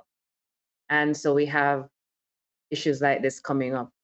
And there is no recourse for the Black man. Even if the Black men want to say, well, damn, yo, my girl and my 2 kids just got evicted from their apartment. I want to go and figure out how to help the situation. He shows up and it's immediately round 1. What are you here for? Now you want to come help. And it's just this, it's reactionary. It's always like that for the most part. It's just reaction of, oh, so now you show up. Where were you all this time? Kind of thing, right? And it's sad to say that in so many situations, at least here in the US, when I observe it, everything is triggering for the Black man and Black woman in their engagement. It's just an immediate fight on, like it's just immediate in so many cases that it's sad. No, of course, I will, to Derek's point about not all. Yes, it's not all interactions between a Black woman and Black man and a Black man that are hostile and reactionary. Some are beautiful, right? Yes. But narrative that is being told of Black men and Black women, particularly here in the US, is that it's hostile, it's unhealthy, it is immature, it's reckless. It's all of those are the words that are used to identify the type of relationships that Black men and Black women have. And you've seen this. You've seen people like Maury Povich, Jerry Springer, and them capitalize on it. I mean, you know what I'm talking about. You've seen this, Millions, right? yeah. Right? And I don't know. I can't even offer a solution to it. Well, I think I do have a solution, and Dr. Kerry and Derek, both y'all know that recently I am starting to be more intent on being the best version of myself, right? In terms of mentally, physically, everything like that. And learning from past mistakes is a very important thing for me, right? I don't want to be one of these people that, becomes bitter as much as people think that I am bitter or that we are bitter when it comes to women and we hate women. That's so far from the case. I am not bitter. I'm not jaded. I do believe in love. I do believe in committed relationships. I do believe in marriage. I would like to be married one day. Yeah. It's just that I think that the solution has to start within the individual. And then it has to, it can sound cliche, it can sound cheesy, but you got to start within yourself. You got to start within your community, but your circle of friends. You got to start within your family or community, and you got to branch out, right? Because when the reason I keep saying this all the time, the reason why Darren and myself started this space, right? A lot of people seem to think that we started this space to bash on women. That's far from the case. The reason why we started this space is because we realized that men and women, particularly in the Black community, are off the rails, right? In terms of what is out there in social media, what we are doing to one another, what we are doing to us in our own gender and to each other, we are doing a lot of foolishness, right? And we want to, for lack of a better term, remain competitive with the other races, right? We want to be seen and respected globally, right? In various different spectrums and communities. But the thing about it is that we started this space to highlight that everybody has mess in the corner, for lack of a better term. We all need to do better. We all need to do better. The reason why it seems to be skewed toward the mess that women do is because the mess that men do on Front Street, right? When men do something bad, shoot. Perfect example, Ime Udoka, right? Head coach of the Boston Celtics. All his business, pan car in the road skinner. We have no idea who the women are. Yeah? Not saying that I want the woman business out there, but by the same token, I don't necessarily want Ime Udoka's business out there. That is an internal business. That doesn't affect me as a fan of basketball. Certainly not as a Laker fan. It doesn't affect Derek. It doesn't affect you, Dr. Kerry, that knows nothing intimately about basketball. The point is that it should be handled internally. If there are supposed to be criminal charges, they're supposed to be filed, and then maybe you can talk about it publicly and say, okay, this man has done reprehensible things. This is what's going to go on publicly, right? But if it is something that's supposed to be handled internally and no laws were broken and no one was hurt and everything was consensual, then why I gotta know about Ime Udoka business? Why am I, and if I am to know about Ime Udoka's business, you as a publication or tabloid or whomever you are, news, you gotta tell me about Ime Udoka's business to the Black man. Why I know about none of these other women, the white women, right? So, in my opinion, that is why we do this content, because everybody got crap in their corner. You all know front street with crap in man corner. Because the rhetoric is that we's horn, we's put hands on, we just ghosts, there's a laundry list publicly of what men do. But there's not a laundry list of what women do. And we are holding up the mirror to show you that things need to change within yourself, within your family, your friends, and your community. Say all of that to say that the solution is that you got to start with yourself. And you got to realize that some things are just out of pocket. I know people like to cite double standards. I know people like to say the society this. I know people like to say society that, right? Why body count should matter. You were talking earlier about sexual novice and all of these things versus a woman that is experienced, etc. The point is, Dr. Carey and Derek, while we may vary on the actual number of a body count, or we may vary on what is sexual prowess versus a novice, why those things may differ to the person, the point is we know when foolishness is fuckery. We do know when too far is, it don't make sense. We know. And I think by and large, people are starting to put up this, oh, men like women that are virgins and chaste and pure. Oh no, but they want the woman to be chaste and pure, never slept with anybody, but want her to be swinging from a shot. No, we just want a woman to be willing, as Derek said earlier. We just want a woman to be willing, right? And we can figure it out in the juggling. We don't necessarily need you to be an OnlyFans porn star. We don't need that. We don't need you to have had, thank you, Matt, sexual due diligence. Thank you, Condes Papi. We don't need you to go out there and do sexual due diligence, because Derek said it perfectly when he said that for a man to get many women, he got something going for him, whether it is social proofing, whether it is accomplishment in his career, whether he is socially accepted, whether the man just got a great gift of gab and charisma. The point is, for a man to sleep with a lot of women, he has to have something going for him. This is a bad analogy, but I can use it. It's like a man break into 100 banks, never got caught. People can say, all right, you did something bad, but this man is I don't know if y'all remember the movie Catch Me If You Can. No, it's Catch Me If You Can? Yeah, Catch Me If You Can. Catch Me If You Can. Right, good. He committed fraud, took away millions of dollars back in the 60s, right? And eventually, the FBI came to him and said, brother man, you so good at breaking the law and at getting money from the bank illegally, come and work with me, and because they saw value in him, right? So to that point, women just gotta show up. Women just gotta turn up. Women turn up. Dr. Carey, you know, we start with this all the time. You right now to take up your phone and put in a text and say, but they sure done they want action. No. No. No what? Don't play that game with me. No what? You know how many times he's done that to me, Derek? No what? No what? No what? No. No what? No, that you. No, I'm not talking about you. Hold on. I'm not talking about you accepting it. That's not what I'm talking about. I'm not saying you. But you can send out a flare. But if you send out a flare, no, Dr. Carey, Ann, if you were to send out, as a matter of fact, I posit to you, the person don't even have to be in your state. They don't even have to be in your country. If you put up a flare. Oh, you coming? You coming? If I put hold on. The point, shoot. If you send out the flare, I will find plane ticket money and come.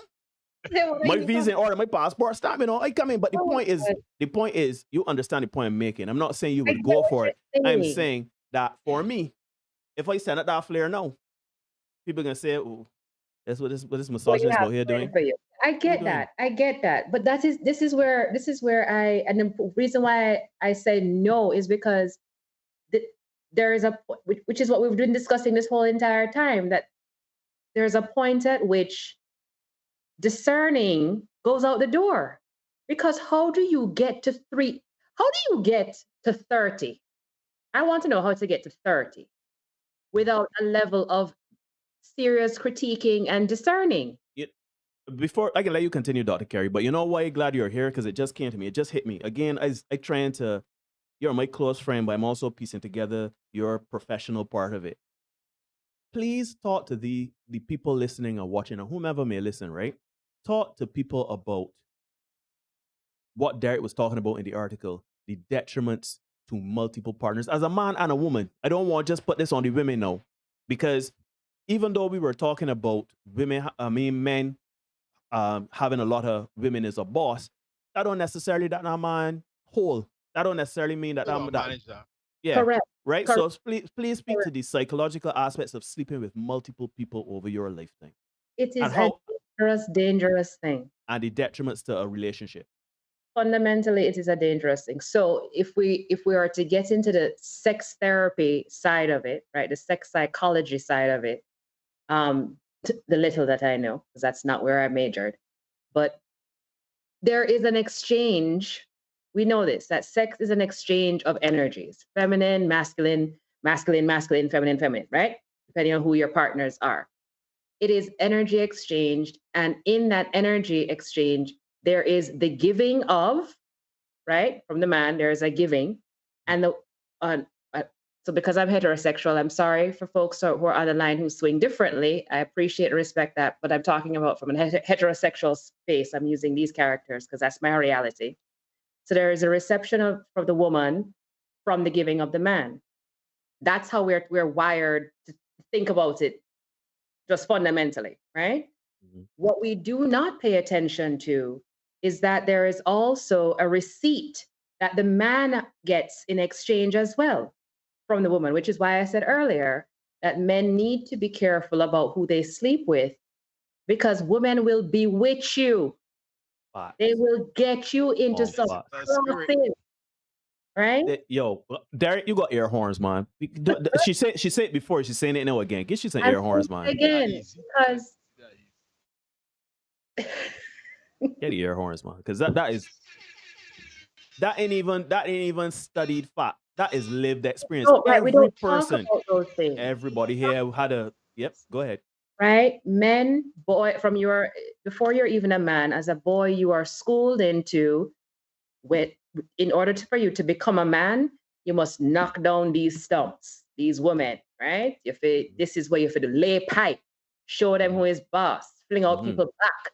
That is what you're supposed to do, right? In order to gain your man card. Mm-hmm.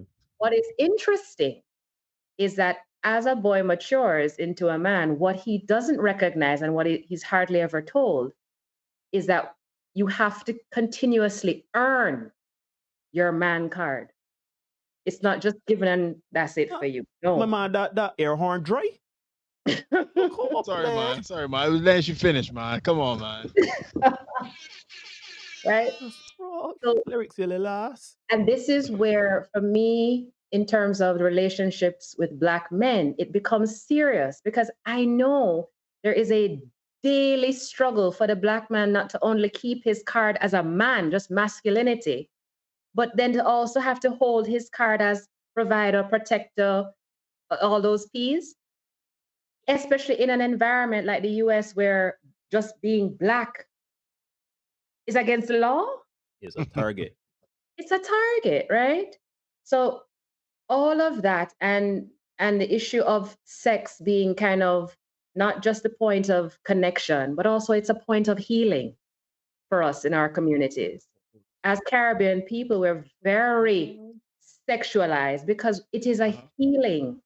It actually is for us, right? That's how we view sex. And colonization has crossed it all up. But honestly and fundamentally, sex is a healing process between two consensual adults. And we've stripped away the sacredness of it to then come in to talk about how you knock down 300 people or 2,000 people. Who the F are you at that point? Who are you fundamentally? I mean, after 2,000 bodies, I don't know who you are. Shoot. 2,000 bodies ain't anything. Because remember, I said, you have gone and received and you have given. So now you are a quilt. So now patchwork. Yeah. And you said it earlier, Derek, which I really appreciated when you said it before you showed me that very crass complications of videos. It was beautiful. There's an imprinting that happens in every single sexual encounter. I don't care if you're married to a person for 50 years, every single time sex is happening, it is an imprinting process. Which is why I always tell people, especially when I work with young people, be careful with what you are doing. Because sex needs to be fun. It needs to happen, right? I'm all about it. Gotta be trust. Be trusting the person, trusting yourself, and you need to be safe and protected in it.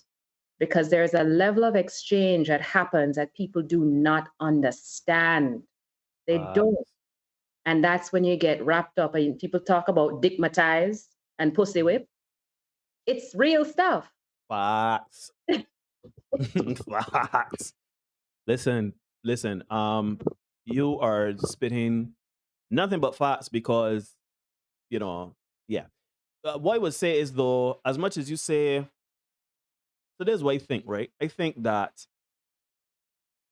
while I do appreciate, and I do to some degree, would say that colonization and some of the issues that the whole history of the Black community and everything that has played a part in kind of the mental aspect of degradation of morals and standards and certain things within our community. I also think that let's not forget the advances in technology. To me, you don't get to 2,000 bodies 50 and 100 years ago. No, well, unless you were a card carrying member of the night walking fraternity maternity, right? But the point is that I think that there's something to be said for the advancements in health and technology. So, like, there's condoms, there's morning after pills, there's control. Birth control. Yeah. Birth control. Yeah. There's so many things for that, right? So, again, if you, Dr. Carey, decides, man, look, you just lose all of your senses and you say, I am gonna 2,000, shoot, wait till she get a load of me. And you decide to go on a world tour, right? Hold my beer. Hold my beer, right? You can physically do it without any major like consequences, like children or you might catch us there too. But you understand what I'm saying. I'm saying that I think that that's part of it because I can't find him as there to say 300, let alone 2,000. I can't find him 30. I know, and this is the thing, right? I want to be very clear to the people who are listening to this podcast. I know, like, you're talking about 300 for a woman, or look at these men talking about women body count. I have heard some of my male friends. Yes, I'm gonna say I've heard some of my male friends say that they're up in the triple digits, right? And I like that takes some doing, brother man. That's amazing. What are you doing with your life? You know what I mean? But at the end of the day, I think that there's something to be said for youth. There's something to be said for experimentation. There's something to be said about doing sexual due diligence. But at the end of the day, you have to know it comes at a cost. Yes. Because while I'm not up in them gaudy numbers, right? I have still suffered from even like the casual relationships, even the relationships I had a business being a part of or engaging certain women and stuff like that. I have paid the emotional cost, even though I may not necessarily have been emotionally invested in those casual relationships. The woman obviously would have been invested and involved emotionally, even though, and that's another thing too. Like, you can say all you want, that whole casual sex notion, and the woman talking about, oh, I just put it in my mouth, do this, that, next, the third. That's absurdity, because at the end of the day, I have had relationships like that where it's like we both agreed as consenting adults that we're gonna just do the sexual thing. We can just be casual. It ain't gonna be nothing. When I call, just answer, and we can just sort out business. However, eventually, somebody can say, so we could be saying more. Can I even posit to say that even before that question is posed, right? In the planning, when we're supposedly, when the parties are agreeing to just be casual, that what we are doing in that moment is retarding our emotional capacities to some extent. Because I always say this too, that yes, the social conditioning is that women are more emotional creatures, right? There's all of that. Men are just as emotional, if not sometimes more emotional than women. Right? And the men I've come across, particularly young men that I've worked with in counseling stuff, and even some of the older men in my family and that kind of thing that I've observed over the years. When a man is hurt, right? I don't know if anybody pays attention to this. I'm sure you guys paid attention to it. Probably, if you can think of a breakup right now. Right now. That's why nodding. Right now. Right now, you're thinking about that, right? And we don't pay attention to these things, honestly. Right? Men have a very deep and wide emotional ability and vocabulary. I know you're looking right at Derek. You're looking there, squaring his eyes. I can see you. I can see you. I just think that what happens, or let me say it this way, what I know happens is that when men are having that moment of emotional vulnerability or willingness, what they are met with, oftentimes, not all the time, but oftentimes, they are met with, what you cry for? Why you complaining so damn much for? Aren't you a man? Lord, why you going on so way? And I know we as Caribbean women can shut a man down so quickly. And what happens is we shut him down in that moment, and we shut him down potentially for life. Can I talk about these things? So to the point about whether or not men have options in dating, which is the whole crisis situation we're talking about. Yes, they do have options. It is that they don't necessarily exercise all of the options because of the type of reception they have received before. On facts. The reason why you said facts on facts, right, is because I remember decades ago, I was dating this young lady, and the young lady, she broke up with me. You know, she done with that. She had enough of that. She want a different flavor in life. Yeah, all right, that sucks. I was heartbroken. It was rough goings. And she called me one day because we were friends before, and we were talking. And she asked me how I was doing. She was at a party, mind you. She was at a local establishment, right? And she asked me. I answered her. Yeah, she said, yeah, here partying, whatever. Cool. And I said, okay, cool. She said, how you doing? I said, well, honestly, a little shaken up still, right? I can't spend the whole day in bed and that sort of thing. The woman said, you need to suck it up. You need to get over it because, yeah. And I would like to pray and shit.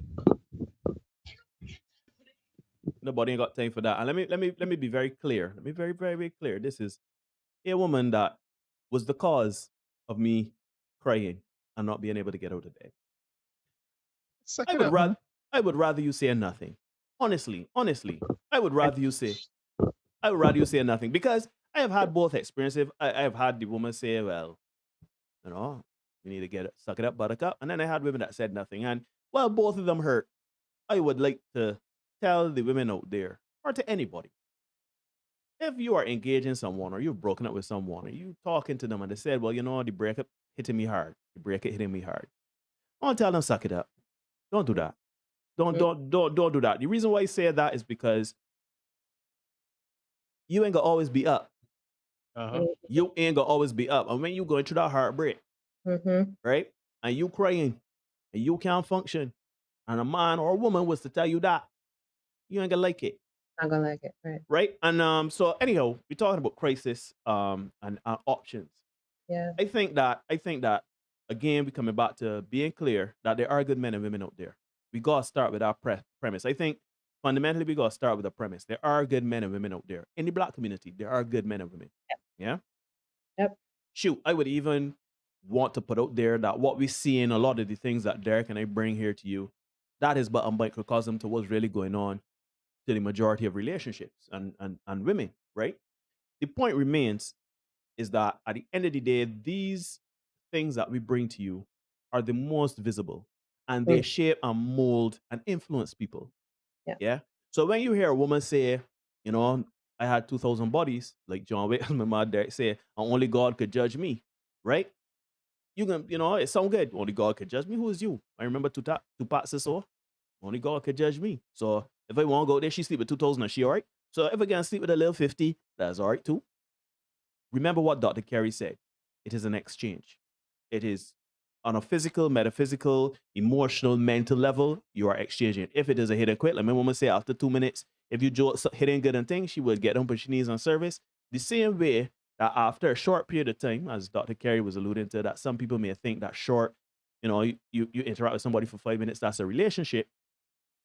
You have to understand. And to me, that's why I said it was delusional, because if you are having relations with someone for a short period of time, as 5, 10, 15, a day, 2 days, and you consider that a relationship, then you're fooling yourself in thinking that you can just have casual sex at a drop of a hat.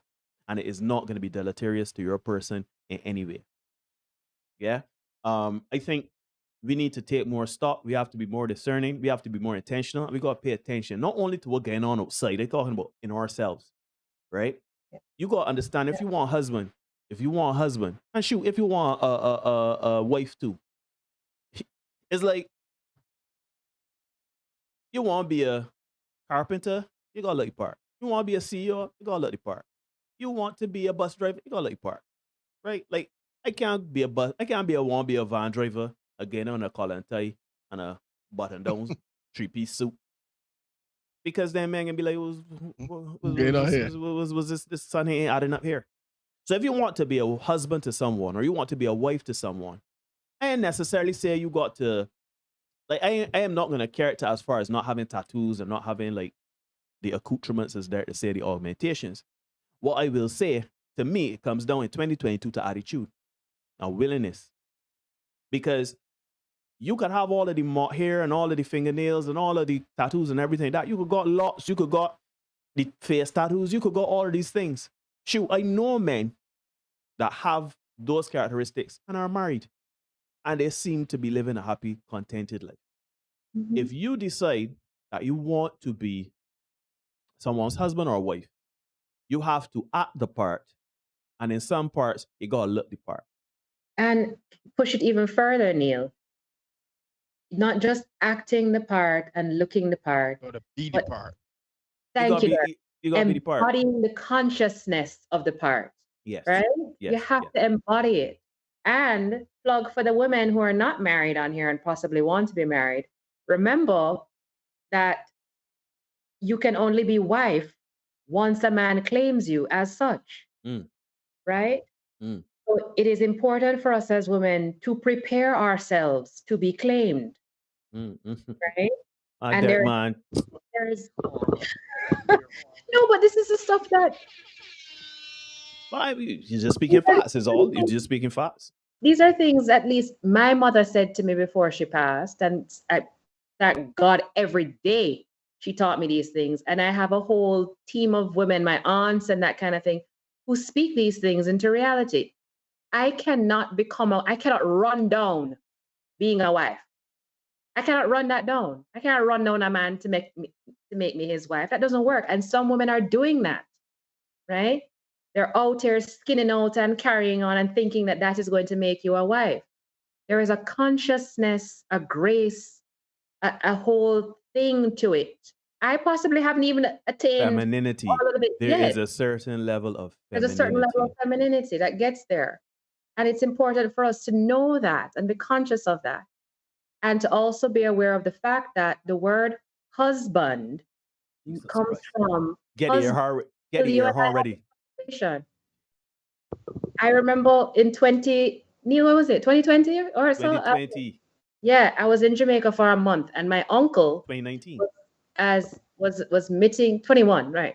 Was admitting to me about some of his indiscretion, things that had gone on. And I said to myself, no, this is interesting. He has children outside the marriage and all this kind of thing, yada, yada, yada. So we had a longer dialogue about why.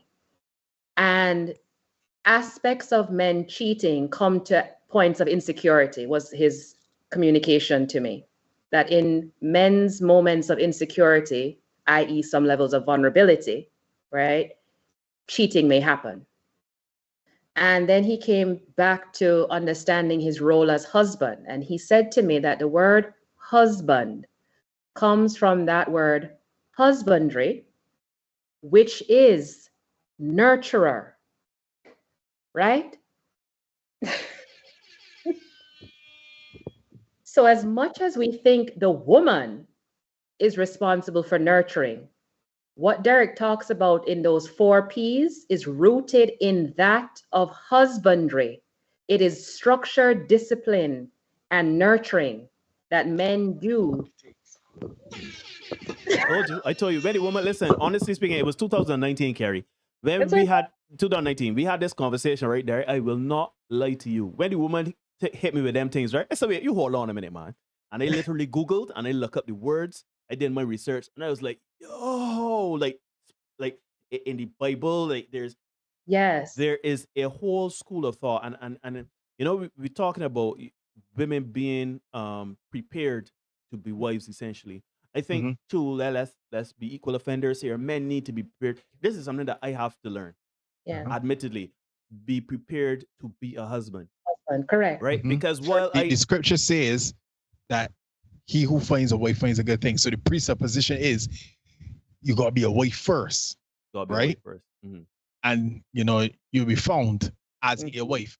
And if we can apply the same thing as you say, Neil, to the husband, that's something we as Caribbean men and black men, we gotta kind of learn. I was having a conversation with a mutual friend of ours, and we were saying the same thing. What yesterday that you gotta kind of reprogram because we are not taught to lead in that kind of way where it is like, okay, well, I am supposed to do X, Y, Z, provide, protect, problem solve, procreate. I am supposed to do those things and to lead in those areas, and then through my husbandry, all of those things, everything else will come out and foster from and prosper from there. We're not really taught that, so we got to kind of reprogram and come to that position.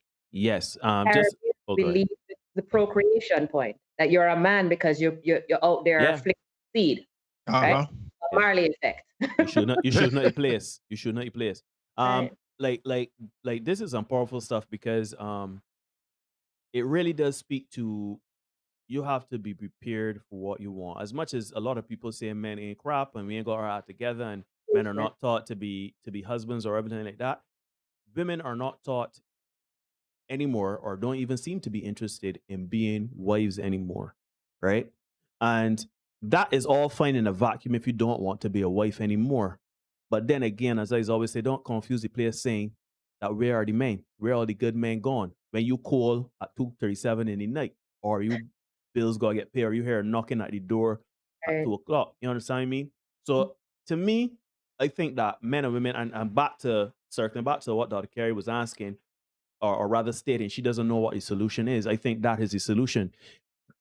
Introspection and realizing, like, look, like me as a man, for example, like I am learning constantly, right? Dr. Carey, you know this over the years. And shoot, even up to Sunday after my conversation, I still was starting to learn things about my role as a man in the context of a relationship, right? Because in my mind, I think I'm a good partner. I think that I have the capacity for love, compassion, everything like that. But then, can I, one, do it consistently? Two, can I do the other things on a regular basis? And also, two, I have an idea of what that looks like. But do I understand what that looks like to a woman that wants to be my wife? Oh my God. To me, this is the other part I keep talking about with the lack of communication between men and women, this Mars Venus thing. When a man has a vision, right? And you guys have such wonderful vision in partnership or outside of partnership, but when we talk about relationships, can you please share your visions a little bit more often? Well, so let me talk to that. Let me talk to that, because that is something that, again, Derek and I, we talk about, me and the guys in the group chat, we talk about, etc., right? Communication. I think there's a fundamental thing that we have to understand between men and women, right? I think for some reason we know it and we've always known it, but for some reason we seem to think or get angry when it's not coming to fruition. We communicate and process information differently. Now, I do agree that both parties can do a better job of communicating and processing information, right? However, I think there should be some level of grace when it comes to those spaces, right? I think, again, it comes down to willingness. Shout out my man Ramel and his wife when they talk about courageous conversations, where you have that willingness to have those difficult conversations, and you are having, shoot, I have no problem if Dr. Carey, me and you are in something and we are having this conversation and I am, because you know me for years. You know, sometimes I struggle in accurately communicating myself in certain spaces. If I am afforded that space and I fumble through it, and you are patient enough and allow me grace to fumble through it, and even willing to revisit it when my head is a little clearer to talk through things, I think that is what is needed more, right? Just like because at the end of the day, I do appreciate that. So, and I had this conversation with an older woman today. Then this morning, I had a conversation with a woman that is like my mother's age. I had this conversation with her, and she was saying that she has communication problems in her dynamic as well, right? So like it don't matter if the man is 100 or it don't matter if the man is 5. Men, we fundamentally we are linear in our thinking, right? And we understand we are when we speak, it is logic based, right? It is like, okay, I expect you to be on my same page, which is a good and a bad thing. It's good outside in the world in a relationship dealing with a woman. It may not be so good, but the point remains is that at the end of the day, while men do have to communicate better, and men have to be able to articulate and tap into that part of themselves a little better. I know you like to talk about emotional language, et cetera, et cetera, et cetera, but I still think that women, knowing the challenges that men have, particularly your partner that you know intimately, I think there should be some grace and some understanding. Like, yo, all right, I don't understand how you processing things. I don't understand how you communicating. You communicate or you're not communicating effectively. Let me just take a moment and Yeah. You know what I mean? Come back to it. Because I keep hearing, I have heard this. Shoot, as I tell you, I heard it this morning. Men don't communicate properly. Men don't communicate properly. But from men's perspective, women don't communicate. Like we don't understand how. So there's a misunderstanding between how. Yep. Shoot, I am sure no. Derek and I, we have conversations all the time with our group friends, our friends in the group chat and stuff like that, and we literally do not understand how women think. And you know, shoot, we ain't here to tell you that we are masters of it. We have no idea, right? But the thing is that we as men, we are willing to create that space to say, all right, we don't understand what y'all saying, but we can give y'all grace and a little bit of understanding to speak that sort of thing. And from my experience and from what I talk to with women, yes, they afford grace and they do afford some semblance of understanding, but I feel they could do a little more because in some situations, things are taken out of context. You're coming it from your perspective as a man or woman. You're coming it from a different, like, shoot, there's history, trauma, all of that you're coming from. So your learn and lived experiences in processing something as simple as, let's say, washing dishes and communicating that can look very different from man or woman, right? So Dr. Carey, we've talked about this all the time. Derek, we've talked about it, about having those conversations regularly, often, and with intent. And not, when married 10 years and your dishes playing up for 10 years and you vex. No, I'm talking about when you're going into stages. You got to talk. You have to communicate. It has to start somewhere, and you have to understand if you've chosen this man. Sorry, if you've chosen this woman and this woman has agreed to be chosen by this man, we still have to understand that those conversations now have to be more and more and more kind of specific and intentional. Correct. Right? But the problem is, the boy don't think about dishes. When you've been together for 3 months and you sleeping over and I give you a toothbrush and they say, Dr. Carey, here's the key to my apartment. You know what that means? Let's move in together. Oh, let's buy a Yorkie. Oh, life is so good. Let me buy a plant. Nobody ain't thinking about dishes then. Nobody ain't talking about dirty laundry. But 10 years down the road, I had a friend of mine send me an article, right? And I had to read it a couple of times. The article is, the caption is written by a man, and it says something, my wife divorced me because of dirty dishes. Something along the lines of that. The first time I read it, I was like, what BS is this? And I shared it with some friends, some male friends, and, you know, they were like, what madness is this? But then when I read it again, I kind of looked at it from the lens of outside of my perspective as a man, right? And I understood it a bit better. I don't necessarily agree with everything in it, because this is where I'm saying grace has to come into play and conversations have to be had, right? But basically, we men, we just, here's my key, would you marry me? You know, I would put you in a house and home. The 10 years later, you say, these dishes always dirty, I done with this. And we feel blindsided, right? I understand that things are communicated. Women would communicate these things, but we men miss it. So is it that, and that's why I say there's no right or wrong, because if you communicated to me for years that I am not cleaning up the dishes in the kitchen, is it me that is not receiving it, which is that could be part of it, or is it you not communicating it effectively enough, or in a way that I could think? You can understand. Because shouting at me and talking to me like my mother, Right, no. you already lost me. That's not You it. understand? So I think there is something to be said, and I have come to learn in doing this space and in conversations with both of you and other people that you got to be super intentional. If you want a husband or you want a wife, you got to start training to be a husband and a wife. And I ain't talking about physically, I ain't talking about getting your money up and your health. Yes, you got to do all those things. But mentally too, you got to train yourself. You have to say, look, what are the problems with me? What are my traumas with me? What do I want in a woman or a man? And when I find that person, if I have the inkling that I want that person, let me have this conversation. Yo, was deal breakers What for you? am I bringing to the table here? Yeah, because this what you bring to the table, BS that people circulating. Because on both sides, a woman want things, and man want sex. So we bring it to the table. I want a woman to sprawl out she legs like a porn star. You bring it to the table. I want you to, put me in a house and give me a Birkin bike, right? But that don't matter when it's 80. Yeah, exactly. That don't matter when life start to really rubber hit the road, and like use 50 saying and go worry about a cancer scare, man, or a death in the family. Right. It don't matter how you could cock up your tail feathers and tap penis, nor does it matter how you could afford trips to Ibiza. It don't matter.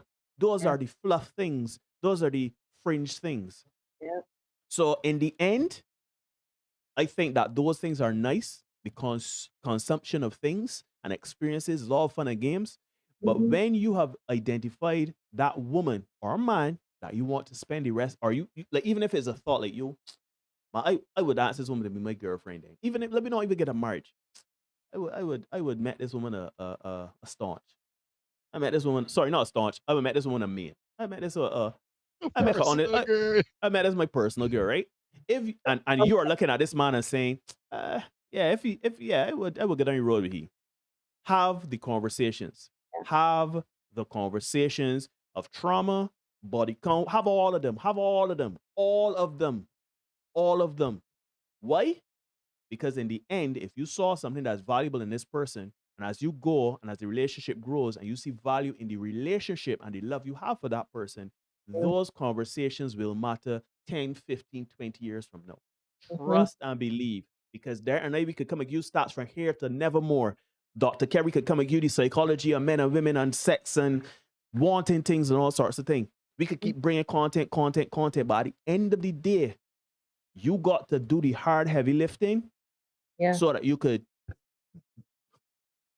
end up in the lot. I want to be old. I saw there was a video I watched.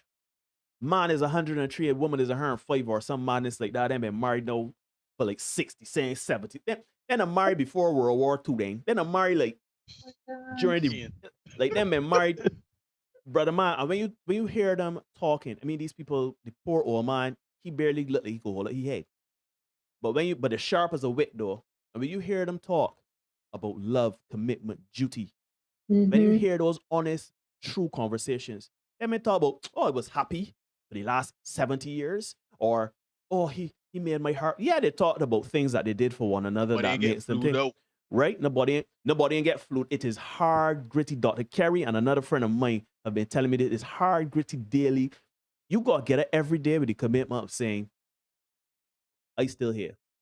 Yeah, boy. And if I am thinking about stepping out, whether it be stepping out temporarily or permanently, you got to ask yourself why. Yeah. Unless, of course, the person is doing something completely terrible.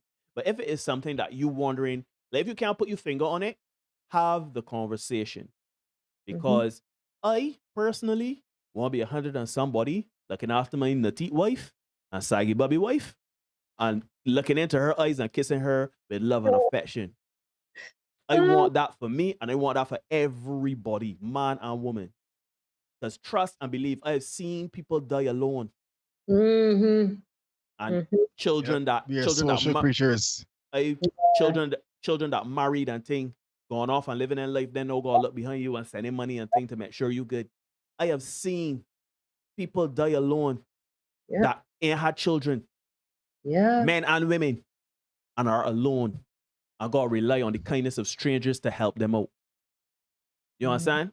So at the end of the day, it sound good in the moment. You could do bad all by yourself. You don't need no man. You don't need no woman. You could take care of yourself, right? Yeah. But when the doctor call you and say, "Test come back, brother or Who sister," can I call for you? you gotta come in and have a conversation, and this is what the next few years gonna look like for you. Yep. I telling y'all, Bro here say that you giving him encouragement. Yeah. I can't dash his hopes. Nah, man. I just saying, Derek will tell you I'm an eternal optimist of the two of us. But in all honesty, I think everybody that listen and watching don't want to die alone. No. I don't think sure. Nobody want to die alone. Nobody at the end of the day, we still social creatures. We still need that human interaction.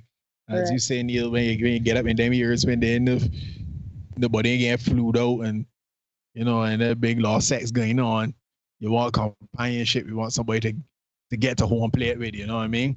Yep. Folks, it is 6 minutes past the hour of 10 in Barbados and the rest of the Eastern Caribbean. We have gone on a little bit longer than normal because it's been a pretty engrossing topic. And as always, Dr. Carrie Ann, thank you so much for coming through and sharing your insight. No problem. Thanks for having me yet again. Yeah, man, it's always great to have you on board. Again, we gonna make this a regular thing, Neil. We gonna get Dr. Carrie by team. I tell you, she alright, she alright. Yeah, she alright. Yeah, I mean, the content more palatable for the. Well, I mean, honestly speaking, right? Like everybody else looking at how she look and think, oh, she pretty and thing, but she's been friends for a long. Yeah, she an idiot. I mean, she got her ways, but she an idiot. I have a ways. Okay. Yeah, she got your ways. But don't worry about her. I can traumatize you here so in the next couple of minutes, right? Because shoot, false deal.